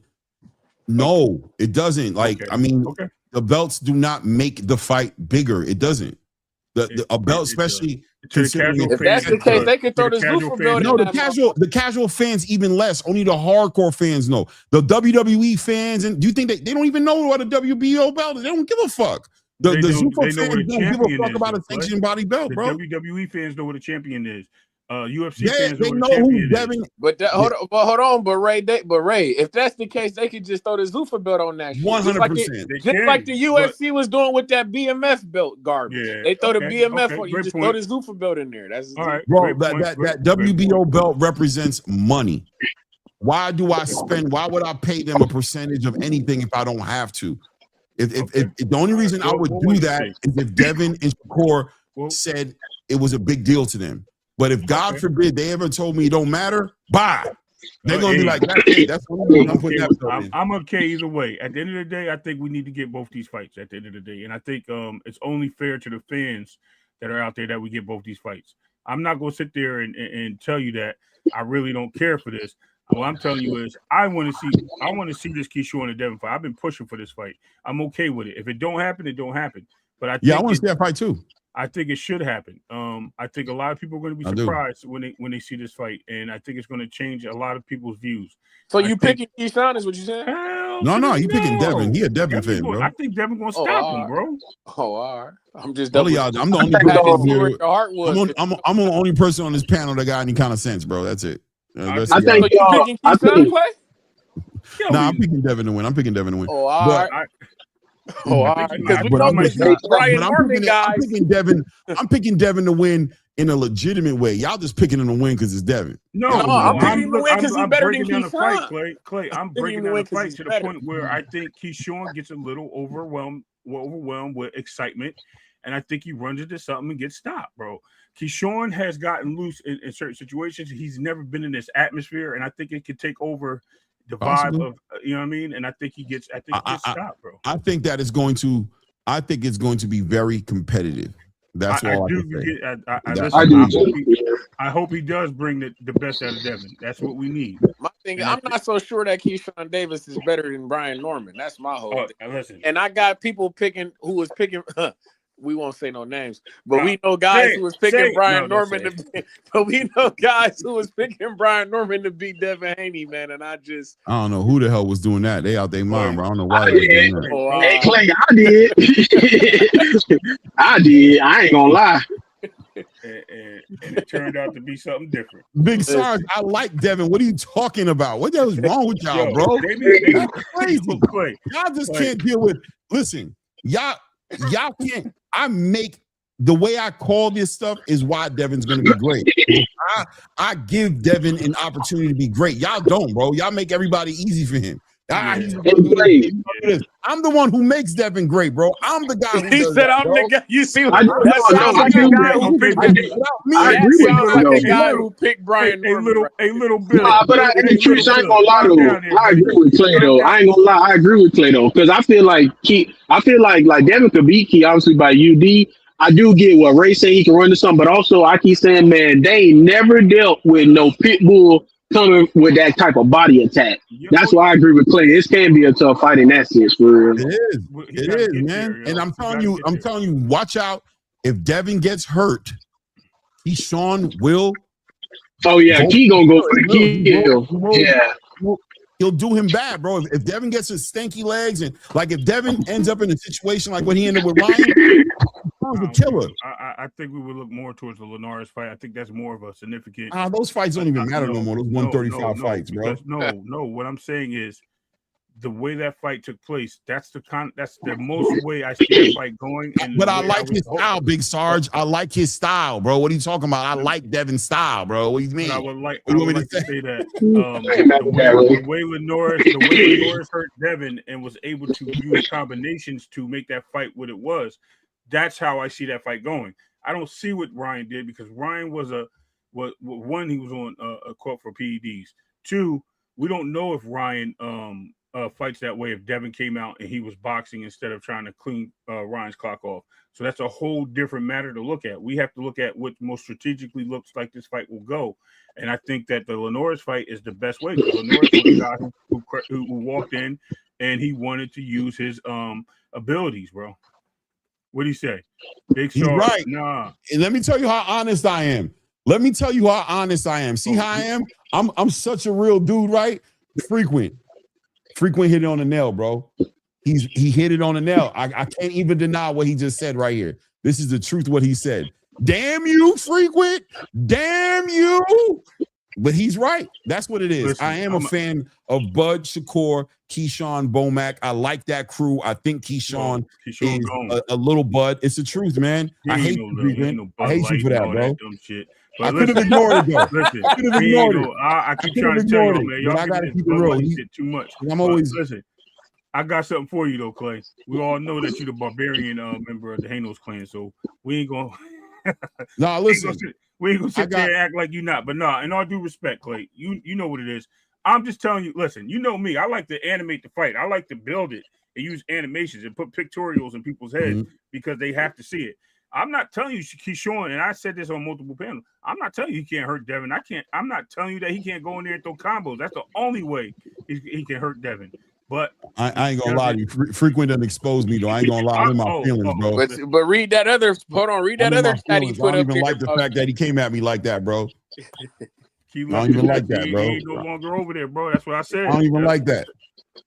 That's supposed to be my Aki. He put my business out in the streets. You know what I'm saying? You say it every day, Clay. I'm gonna tell you when you messed up. I'm gonna tell you when you messed up. When you gave your top 5 fighters, you said Shakur. I was like, yo, this Shakur. guy. I think Shakur. I think Shakur is the best. I think Shakur is the best boxer on earth. Facts. That's what I believe. I don't think there's nothing wrong with that, especially when you saying you're talking about actual boxer too, right? Like boxer style. Boxer. Yeah, like boxer style. I don't think there's nothing wrong with that boxer style. Defensively, he is. I think there's other sources that would say different. And I'm not talking about Devin. I'm just saying there's defensively, he's a hard guy. I'm talking about Devin. But if you're talking about a guy that's going to control the fight and limit certain things, core rock with Bud. Okay, Devin tried to No, rock I'm a just Bud, saying. No, bro. not you. You're I'm not kidding, answering I'm you. kidding. Big Sarge said Shakur isn't with Bomac. Like he's trying to show an inconsistency, but I'm letting him know that the connection with Bud, No, the he be over connection there, with bro. Bud He is be what over there in is what. Omaha. Yeah. Remember, what is it? Nick J, how far is Omaha from because I know Nebraska and Texas is like right there. How far is that from Houston? Vegas. That's gotta be a few hours. That's a plane flight away, like 2 hours. Too far away. Look. I'm a quiche. I'm a that style. What comes out of that camp of Shakur, Raymond Ford, Keyshawn, B&B Academy. Obviously what Bud brought over there, you know what I'm saying? Any of that, I'm a supporter. Zay Quinn, I'm a supporter of what's coming out of there, but I'm not going to, like I said, I'm still picking Devin to beat Slow down with Zay Quinn, bro. He's getting a little weird. No, I don't care. That's my guy, bro. I rock with Zay Quinn. Nah, I ain't gonna lie. I get what he's saying because Zay Quinn do fight like Shakur though. Zay Quinn, he mirrors Shakur's style, so I do get that one. Yeah, but 100%. He lacks. This is what the he's a difference is. kid. I don't care. He's Carmel, been around. another kid.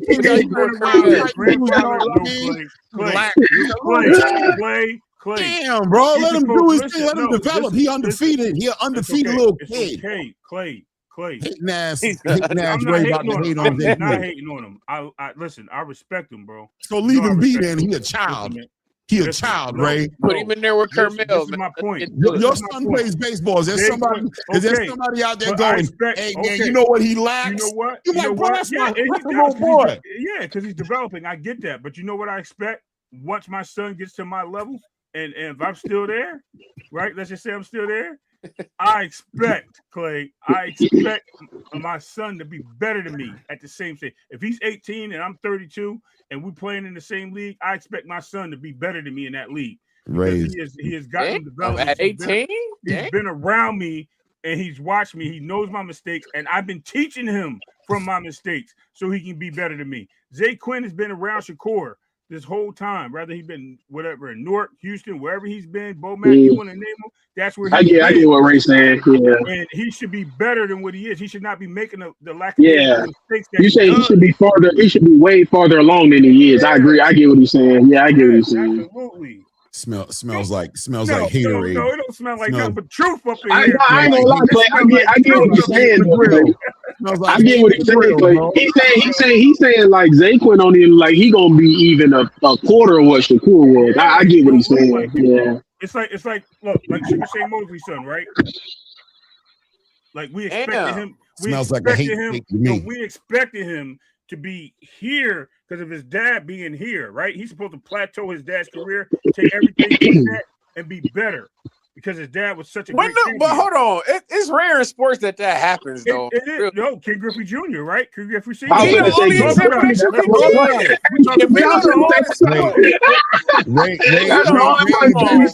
talk LeBron and baby Bron. That's a whole different Ray in the backyard right now with an apron.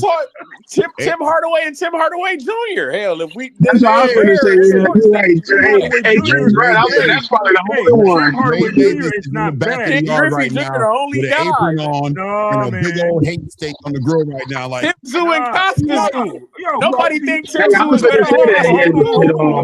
Yo, did Kobe outdo his dad? Did Kobe make it to the pros? And nobody knew that his dad was a hooper. Yes, they did, bro. He played in the 70s. But nobody knew. Nobody knows. Okay, but I don't know. He kind of right though, because Kyrie Irving did too. He outdid his dad too. Yeah, yo, it's ton of guys that push themselves, and because their dad or their fathers were there. Shout out to Zay Quinn. Shout out to the whole camp. Hey, Nick J. Listen.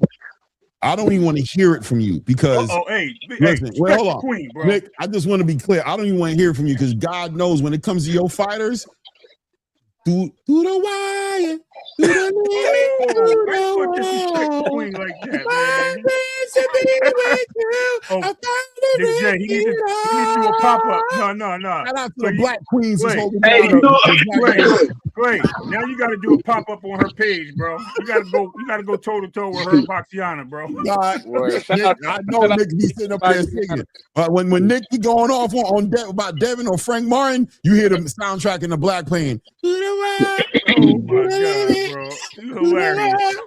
Wow, through the fire, through the Yo, send him the link to the next show, Nick J, tonight. Let him. She knows she got the soundtrack in the background. So yeah, I'm gonna pop up. He needs to do a pop up.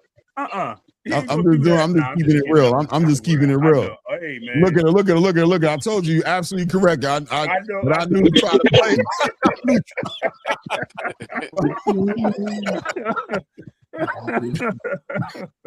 Yo, that she ain't playing no games. So I already know. But listen, but I'm not gonna. I promise you, I will. There's a line I won't cross though. In other words, I'm not gonna pick Keyshawn to beat Devin, right? I'm not gonna go that far. I'm gonna keep it real with my pick as far as who I think wins the fight. But what I will say is that boy gonna fight. He gonna fight, and Devin gonna be in a fight when he get in the ring with Keyshawn, and he can lose. If Devin loses, I'm gonna be sitting here like, hey, if he do, listen, you know what's crazy though? I think Clay kind of right too, Ray. I think Clay right in the sense though, like, because I bring up the list too, and like Bill said, I think Clay right because he kind of Devin kind of want that. See, I agree with Clay there. Devin wants, realistically, think about it. If he stopped Keyshawn, boy, Shakur gonna get in that ring. That shit gonna be like when Mike Tyson went crazy with them security guards. That shit gonna be what you said, WCW Nitro or whatever. You know, I'm only 29. I don't know about WCW, but boy, Shakur gonna flip absolutely shit in there. Yeah, I don't know SmackDown, Raw, ECW. Yeah, I don't even know WCW, whatever that is. A great fight, and that's why Ray wants to see it because he knows what it's going to be. It's going to be a great fight. Yeah, I ain't gonna lie, I agree with that. It's going to be a great fight. Keyshawn's going to fight his heart out. Keyshawn's going to walk out that ring with respect, bro. Yes, he is. He's going to walk out that ring, and people going to be like, "Dang." I think the disrespect, it takes it overboard too. Because see, even with the shot situation, how everybody was saying that wasn't planned. They said Shakur initially wasn't going to get in the ring regardless if Ray won or lost because he didn't want to, interfere with it. But when Shock said, he said, "You next, I beat you. I want the pops." He said, "Get in the ring." Like Shakur, like mentally, he can't let that go. Then when they face to face, that jaw jacking and stuff, like that's when it get took there. So I'm like, man, just imagine if Devin was to stop Keyshawn, and he said, "I told you I was gonna beat little bro. Now I'm gonna go beat big bro," and he called Shakur like the B word or call him a pussy or something like that. Oh my lord, that's cinema right there. That shit is cinema. You can't talk like that to people who are competitive as like a Shakur or a Bud or there's certain people who are so competitive. You can't talk crazy to them. They're gonna hop up on that. They're gonna. I ain't gonna lie. I said that too, Clay. Because even when you was playing the Mannix clip, right? I said, you noticed in that clip, because I watched that whole interview too. Shakur said when he was trying to get the Muratalla fight, he said Muratalla walked away from the table because he wanted to keep his August date. Because remember, Shakur initially was gonna fight him in September on the Canelo and Mobility card. Right. And I said if Shakur, I remember when Muratalla beat Andy Cruz and he started calling out Shakur. I said that could be one of them fights where it takes Shakur to that level because Muratalla and his pops talking sleazy about Shakur. We've been trying to fight this motherfucker for years, Look at me, he ain't trying to fight us. He know what's up with us, boy. I said that could be that fight. Hey, me too, though, Trees. Hey, Trees, me too. I ain't gonna lie. I've been wanting that fight since Shakur fought Artem because I know that was a possibility, but I was there at that fight. I want that fight. We was talking that Teofimo teeny bopper boxing. We was saying, why ain't he fighting Muratalla, man? Why you scurrying up to 140, man, to fight a guy who on his last string mentally, man? What's going on? Man, bro, the protection is diabolical, bro. He said, "Leave Tio alone." He's struggling. Why are you picking on Tio? Hey, Rolly might exterminate him. Don't worry about it. No. Wait, guys. Wait. Let's move. Let's segue and go into this conversation, man. Because I ain't gonna lie, I've been having second thoughts about this Rolly Romero Tio fight, right? In my mind, I'm just picturing Tio just levels above Rolly, right? That's what I'm picturing. I'm picturing a guy who's supposed to beat the shit out of Rolly. But then I saw Ismail Salas and I seen him speak on it. And you know what I said? I ain't think about you, Ismail. I ain't gonna lie. I forgot about you, bro. And Rolly has been looking better, and he looked great at 147. He's a boxing. Boxing is the key. Bro, He gonna go in there and he gonna box T.O. Are we gonna get an upset here? Is Rolly gonna get T.O. out You of think here? it's an upset? I ain't gonna lie, I got T.O. winning though, so I don't know, Clay. I ain't gonna lie, I got T.O. winning. But you know, you're right though, Clay, because I did notice both of them, Keith Connolly, T.O. Really T.O. second, but we say senior. Then you got even Stylers, both of their teams saying, yeah, we like this fight for both guys, essentially because both of them some licks. that was hilarious though. Both of them saying they're the perfect style for each other. That was indeed very, very hilarious to see. I don't know, man. I'm kind of nervous. I'm nervous, even though because I'm not no T.O. fan for sure. I don't even hide that because he just does too much for me. But I did pick him to win. But I don't know. I could see me cheering for Rolly in this fight. Rolly, man. We got Rolly, man. The awkward style and the fact that like I believe that T.O. got more wear and tear on him than Rolly Romero do. Like when Rolly loses, that's true, Trees. When Rolly loses, just get knocked out. Yeah, he just get knocked out. Might go get, down. And if you would you rather be knocked out or would you rather be beat up? Exactly. Yeah, a knockout much better. Yeah, you feel me? He can. T.O. He got wear and tear. All his scraps be on some. He getting lumped like that. I feel like you can't. You don't just get over a beating that you took like that from Shakur. I'm sorry, bro. Yeah, and you got beat on. Yeah, Claggett put one on him too. Oh, Steve Claggett put one on him too, low key. Steve blacked that eye, had that eye looking a little hamburgery. Come on, man. Listen, I got Rolly, man. The awkward style, and then coming to boxing, my man really punching. Like I like Rolly on some. I like Rolly because he's a character who's not like. He don't go like he don't bring the other elements that T.O. bring into being a character, if you know what I mean. Okay. Yeah. So like I can get behind Rolly, man. I like Rolly. I think he's gonna beat T.O., man. Ray, is it impossible, Ray? Is it impossible? Talk to us, bro. Rolly ain't beating Teofimo Lopez to save his ass. Let me tell you something. Man. Interesting. Rolly, yes, he's with Solids. Yeah, he works on jabs and he worked on some hooks. But here's the difference. The speed difference. Rolly hasn't fought nobody that bounces around. He hasn't fought nobody that has the motion that T.O. has. And T.O. is a very good puncher, bro. I know it looked crazy with Shakur because of the of the ability. But who was he punching at 40 though? He had his power ain't traveled up. I didn't say hurting. There's a difference. I said punching. That means that he's able to land shots. You know what I mean? Superman punches. He's able to land shots. He's able to connect better than other fighters. He's a boxer, guys. I'm not talking about knockout artists. Let's be clear. I'm talking about boxers. T.O. has a unique style that I think that makes Rolly think. And I think Rolly's issue is when he's thinking in the ring. Let's just look at Arnold Barbosa for a second. That man, that's correct. He had to look. I said Arnold Barbosa. Excuse me. Please take that back. Ishmael Barbosa. Yes. Look how he confused Rolly. Look how he made Rolly kind of think. Ryan was right there in front of him. Ryan just had to stand there and try to land his jab. T.O. ain't going to be there. T.O.'s going to force it, and which T.O.'s best thing is forcing his opponents to come to him. And if he has to, and we all know, if T.O. gets on the front foot, he's terrible. I don't think he goes to the front foot. I think he forces Rolly to come to him. Rolly feels that he has more power and more abilities at one point. Yeah, but Ray, Rolly showed he had patience when he fought Ryan.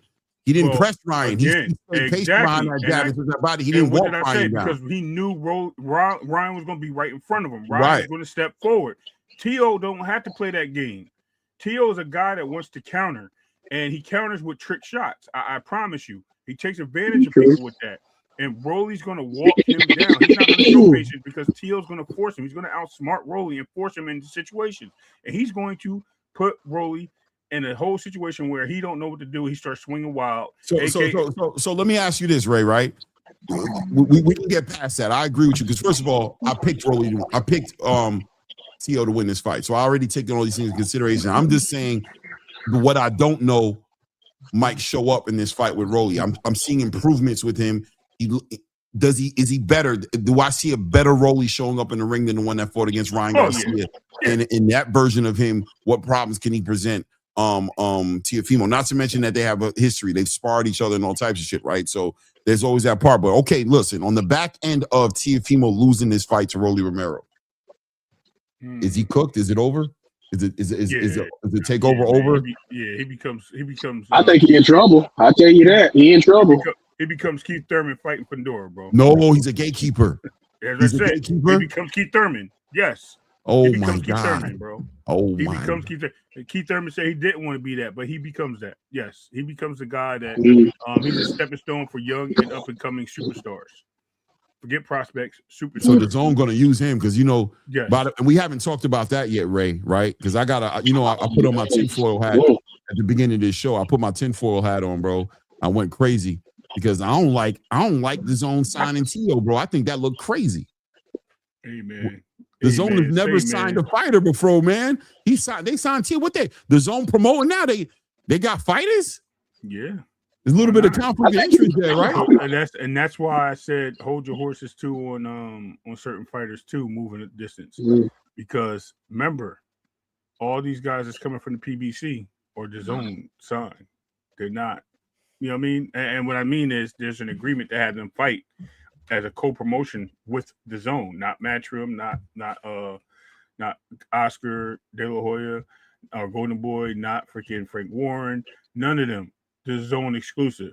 So that's something that we have to keep an eye on. In Turkey, what is Turkey like? Like 10, 15, 16%? 13% is what I keep hearing. Right. Okay. So he's a small percentage, but yet he has some influence. And the influence speaks to the people, bro. And it speaks to the people that's pushing these dollars at the end of the day. So is the zone Turkey, Paramount, TNT, absolutely this whole situation? Don't ask no questions.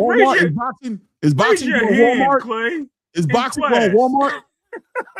Raise your hand in class, Clay, when you want to say something. Yes. Listen, is boxing turning into Walmart, bro? Are they shutting down the mom and pop shops? Is Golden Boy in trouble? Is all the little, you know what I mean? Is Boxer in trouble? With Matchroom potentially in trouble? They all about the big shots right now. Is it all about Zuffa and DAZN right now? Matchroom trying to get out. Eddie Hearn trying to get out of Matchroom. Why? I think Eddie Hearn wants to go into management. I think that's a perfect segue for him to get out. DAZN takes over. I think when we get Oscar De La Hoya, he tried to sell Golden Boy multiple times.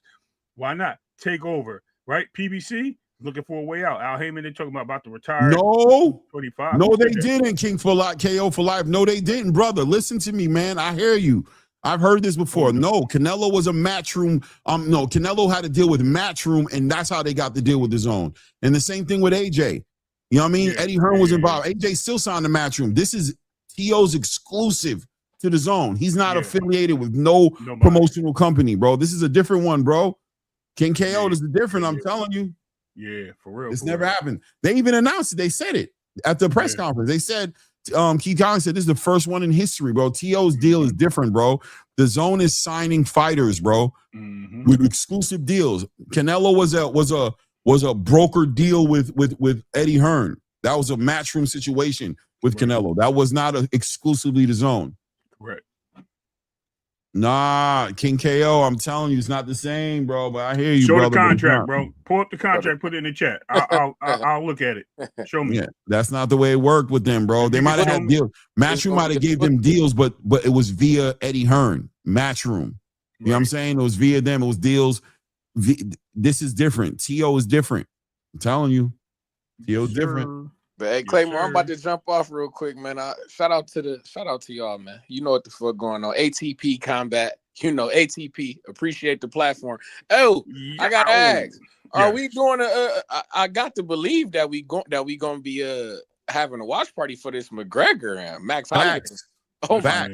Listen, man, I'm gonna be at work watching. Facts. Listen, McGregor done shut boxing down for the week with his. McGregor, that press conference. Smacking the dude glasses off his face. That is some old school.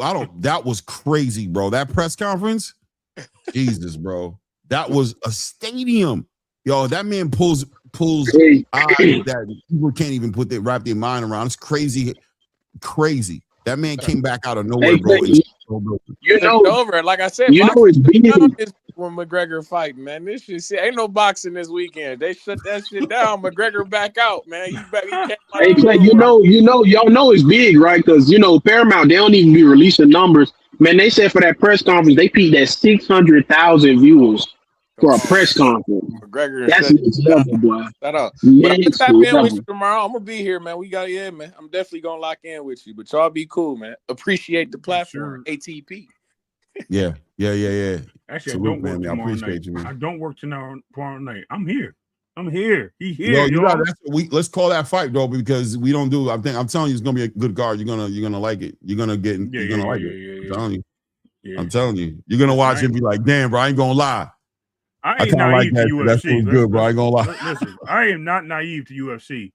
Only thing I am is naive to the players in the game today. What's That's good, it. Joe?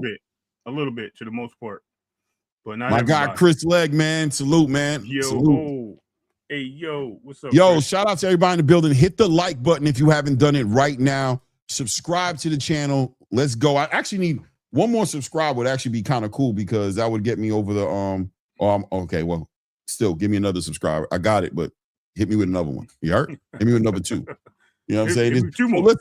So listen, man. So listen, man. Sebastian Fundora, right? Sebastian Fundora gets an interview. He talks about, and he's talking about he didn't like the way Samson came out, and that Samson put out the mandatory. He felt like it made him look like a punk. They want all the smoke. After the mandatory, they want boots next. What do you think about that? I told you. I said they've been talking, bro. Clay, I don't know why. I be getting these situations when I hear Bozy say, yeah, man, the camp reached out to us, and Eddie talking about, hey, man, this may happen. You know what I mean? This is stuff that we hear, right? And yet it gets underlined by the big talking Samson Lickowitz. We don't want this fight, and PBC, blah blah blah. Like basically, he becomes something different. So now, with that being said, is now we got this facts that Fundora is game, bro. He's seen something. Listen, the one dude that I think has the biggest opportunity besides Bakram to land a significant punch on Boots would be Fundora. Why? Because he has what they call the puzzle pieces, bro. He has those puzzle pieces, and those puzzle pieces, Clay, are very important because Boots has to figure that storm out. Because if he gets inside, Fundora's not afraid to rock, bro. And Boots has to still land on that chin. Now, he can go to the body and try to break him down, but he got to remember what's coming up top. That means he's dropping his hands. And Fundora is an excellent uppercut artist. Don't sleep on it. He tries to stay outside. Now you got to still get around that jab to land something. And Fundora going to eat that face up. Pause. He going to bust that face up. So it's not that Fundora can't lose that fight or Boots can't win that fight. That's the same thing. But it's the fact is somebody gonna lose their championship fight. Listen, man. I think I just want to go on record. You know what? I ain't gonna lie, but I'm biased when it comes to this. So I'm gonna say what I say because I don't like Fundora against. I think he's a cheat code, right? But look, Vergil should get up and go fight him, man. I agree. Vergil, you got the interim title. That's what should be happening. Boots should be fighting Josh Kelly.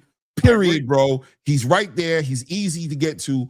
Become a 3-belt unified champion. And Vergil, go show the world why the biggest fight needs to happen. You go take care of the towering inferno, bro. And let's have at it for undisputed between Vergil and Jerron Boots Ennis. If you like that, Oscar. They laughing at you, nigga. Yo, you funny as hell with that, bro. We about to switch that up, Clay. Man, y'all know, you know what he be doing, Clay. You know, Oscar. You see, we were just talking about earlier. He go, yeah, come on, it's time to make the best fight the best. Listen, man. Boots. Everybody wants to see Boots. Oscar the salesman, man. No, he not. He sucks. No, he not. That's what I'm saying. No, that's what I'm saying. He's trying to be a salesman. That's what I'm saying. I agree with y'all. He sucked, but that's what it is. He the real what they call Eddie, fast car Eddie. He's really fast car Oscar. Right. That's what it is. He's just trying to get you in that car and off the lot. Oscar's definitely the one in the lot going. These Honda Accords, 350,000 miles is nothing. 1 million miles, I'm sure. Yeah, he's selling you the lemon, dog. Yeah, you don't need no warranties, man. It's Honda. Telling you. That's him. And you sitting here looking at him like, I don't know why I feel like I shouldn't buy this car from you, bro. I don't know, bro. I feel like I shouldn't buy this one, man. I don't know, bro. I bring my mechanic. We have a mechanic right here. You know what I mean? Nah, bro.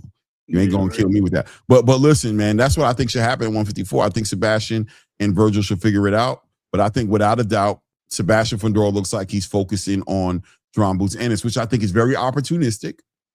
I think it's very, I don't like, you know what I mean? It's weird, but it is what it is. You know what I'm saying? That you would notice that, yeah, I see it. You see it. So now you see it. You see it now? Okay, bro. You see it now. I got you, bro. But I ain't gonna lie, I'm still picking Gervonta to handle his business, man, and win that fight. They fight 100%, bro. I think Gervonta beats him, period. I think he wins, yeah. Yeah, I think he figures it out. And that might be the fight Gervonta Boots Ennis needs to finally close it all up, right? Damn, I was about to say that same shit. Yes, that's exactly what he needs. Yes, this is the one that's going to. Because remember, it's not the best fighter you can face. It's the most difficult fighter you can face. These are the ones that change your status in boxing, because it wasn't always the Zab Judah fight or the Floyd versus what's this guy's name? Possibly literary, possibly Shane Mosley fight, right? The Mike Tyson versus the Holyfield fight. Those weren't the fights that we were supposed to be like, oh damn, or the Lennox Lewis, right? You know what it was? It was the Buster Douglas fight. It was the Chop Corley fight. Those are the ones that opened our eyes, right? So it's not so much of the fighter, the best fighter in front of you. It's the fighter that we know that can give you competition and land something and can possibly hurt you that we don't expect it to be. That's what makes it happen. Lamont Roach Tank. Perfect example. I agree 100%, man. I agree with you 100%, my brother. That don't tell these guys. Literary Farrell says, "Do I think do I not like it because you see Boots losing, Clay? I don't see him losing, but I see him. I can see him losing. Right. I can see if he, I can see him losing if he doesn't approach it, if he doesn't close up that shit. If he doesn't take it seriously, what he said before about what happened between him and Xander, it could be bad. It could be bad, bro. Period. I wanted to play this right quick, man, because your boy the best. You know what I'm saying? Who else he called out and but he didn't put it on social media. But we have the message, the message he said. He called a bam. He called that bam. I'm telling you guys. I mean, I can't keep up with it. You know what I mean? Because one day he's fighting him, then he's fighting him, then he wants to fight him. Hearing the talk.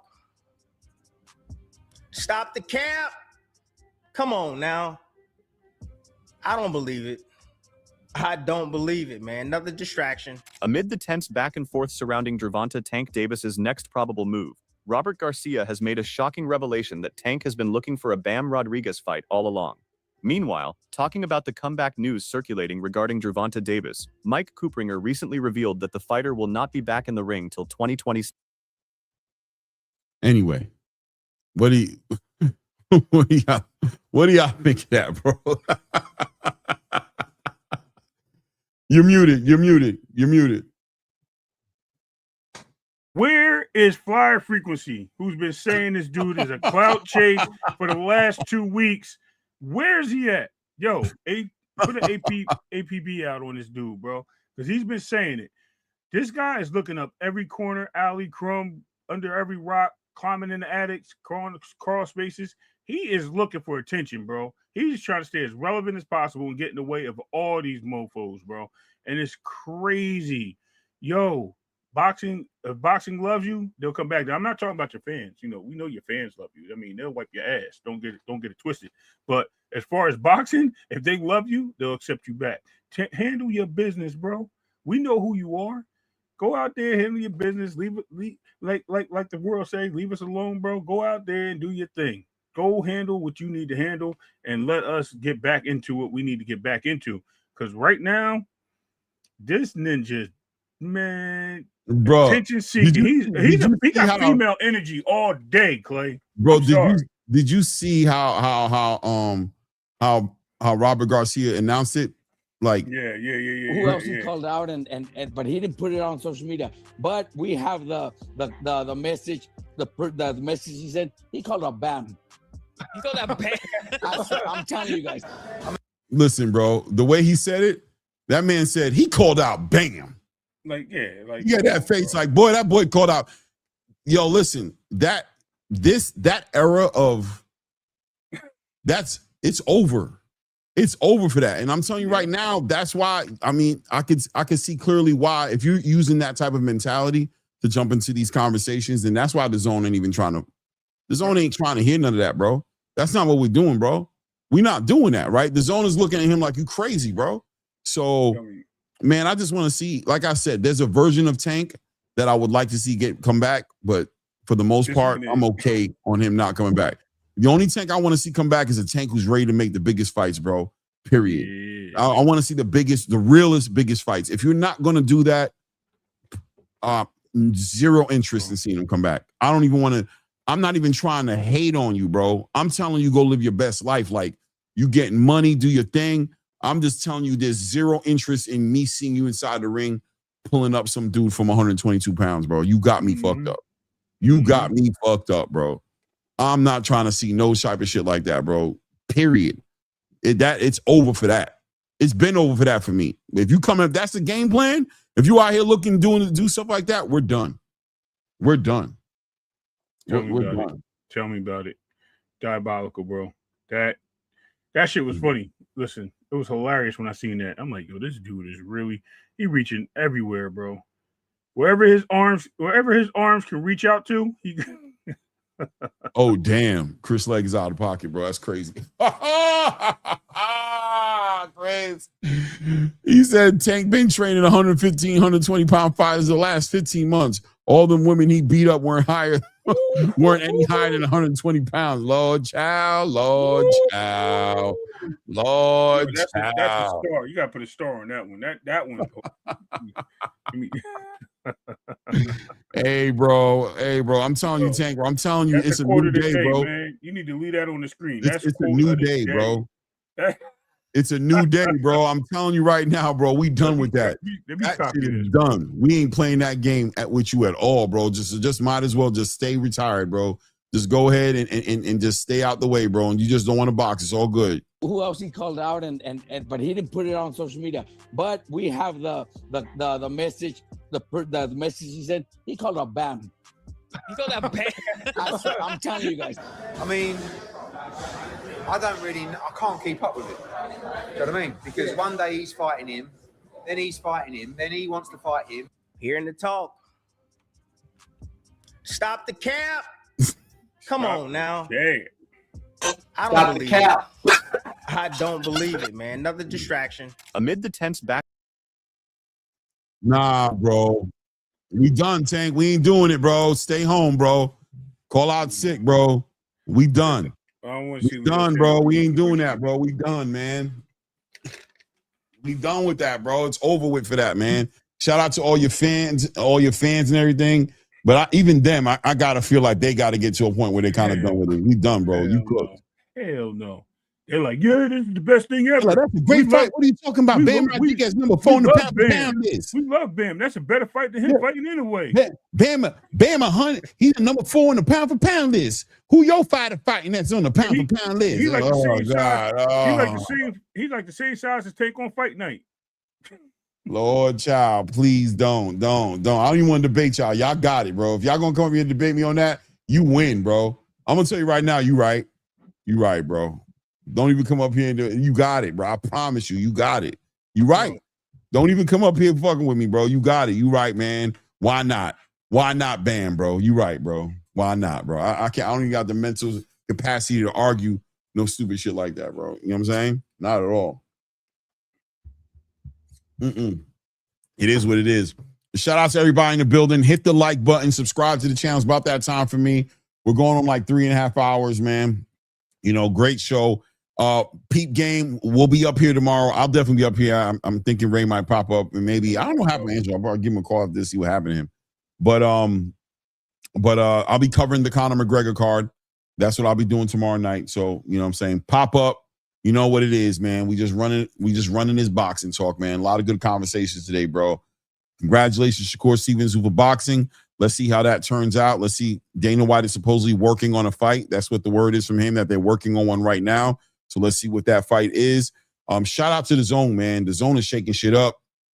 I love the way they're moving. You know what I'm saying? I love the way they're handling business, bringing in the PBC. I'm gonna give all the zone promoters a heads up. Y'all better be on y'all game. They signing fighters. You don't take that lightly. Epiphany, bro. If you're on your job and you're making all the biggest fights, they ain't gonna have to do you bad. But I'm telling you right now, when it's time for David Benavidez to renew a contract, don't be shocked if the zone ain't like, hey. Yo, Clay, I just had an epiphany, bro. Brainstorming.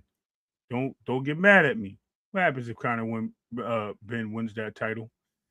When do we see Shakur taking that fight next? If he takes his first fight at 147? If he takes it, it'll be the winner of Hitchens and Salas. Probably Hitchens. Or is it Hitchens going for the IBF? No, I don't know. I thought you. But I don't think. I'm telling you, I got a feeling that it's going to be. I think it's going to be. I got a feeling it's going to be Devin. Hey, and maybe I got sources saying Devin too. I don't think it's Devin. I think Devin's going to take this Keyshawn fight unless the money's like extra. Like we already know the money is extraordinary. It is. You can tell by the way Bill Haney's eyes lit up when he tried to make the fight. You see how Bill Haney sells it when he sits there and he goes like this. We want to go see the fight.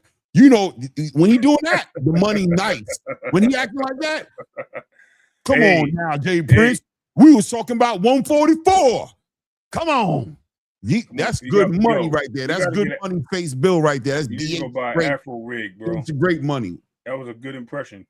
When Bill does that, when Bill gets all into his face and like, now what we need to really find out is why can't we get that fighter? That's hard body money on the table. That's what Bill's letting you know. Man.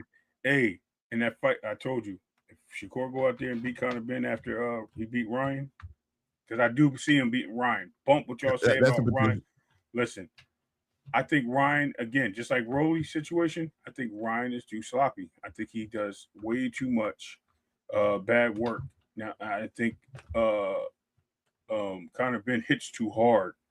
And I think once that shot lands on Ryan, Ryan is not a person that endures pain well. He runs away from pain. We see him take a knee. So, for sure. Let's pay attention, y'all. Shakur can get that fight. He may end up getting WBC privileges again, to say the least, man. It may happen. It may happen. Ha ha. For sure, man. Shout out to everybody in the building. Hit the like button, subscribe to the channel. Shout out to Chris Legg, man. I appreciate the love, man. Thank you for the $5, man. The super chat, man. Salute to you, man. Everybody who's been in the building, hit the like button, subscribe to the channel if you haven't done so. Subscribe to the Discord. Until the next one, it's that ATP Combat Media Show. It's that Read the Ring. It's your boy Rain. It's your boy Ray Davis. Until the next one. At this point, we out. Yo.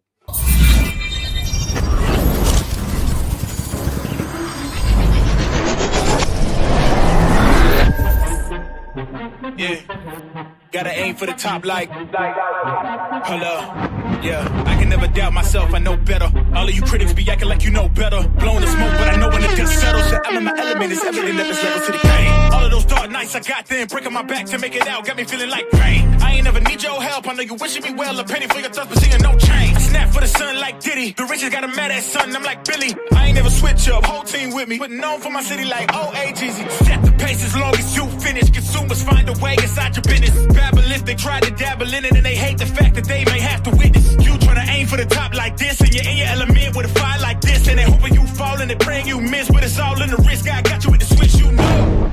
I'm in the zone. Give me the throne. One shot, that's all that you got.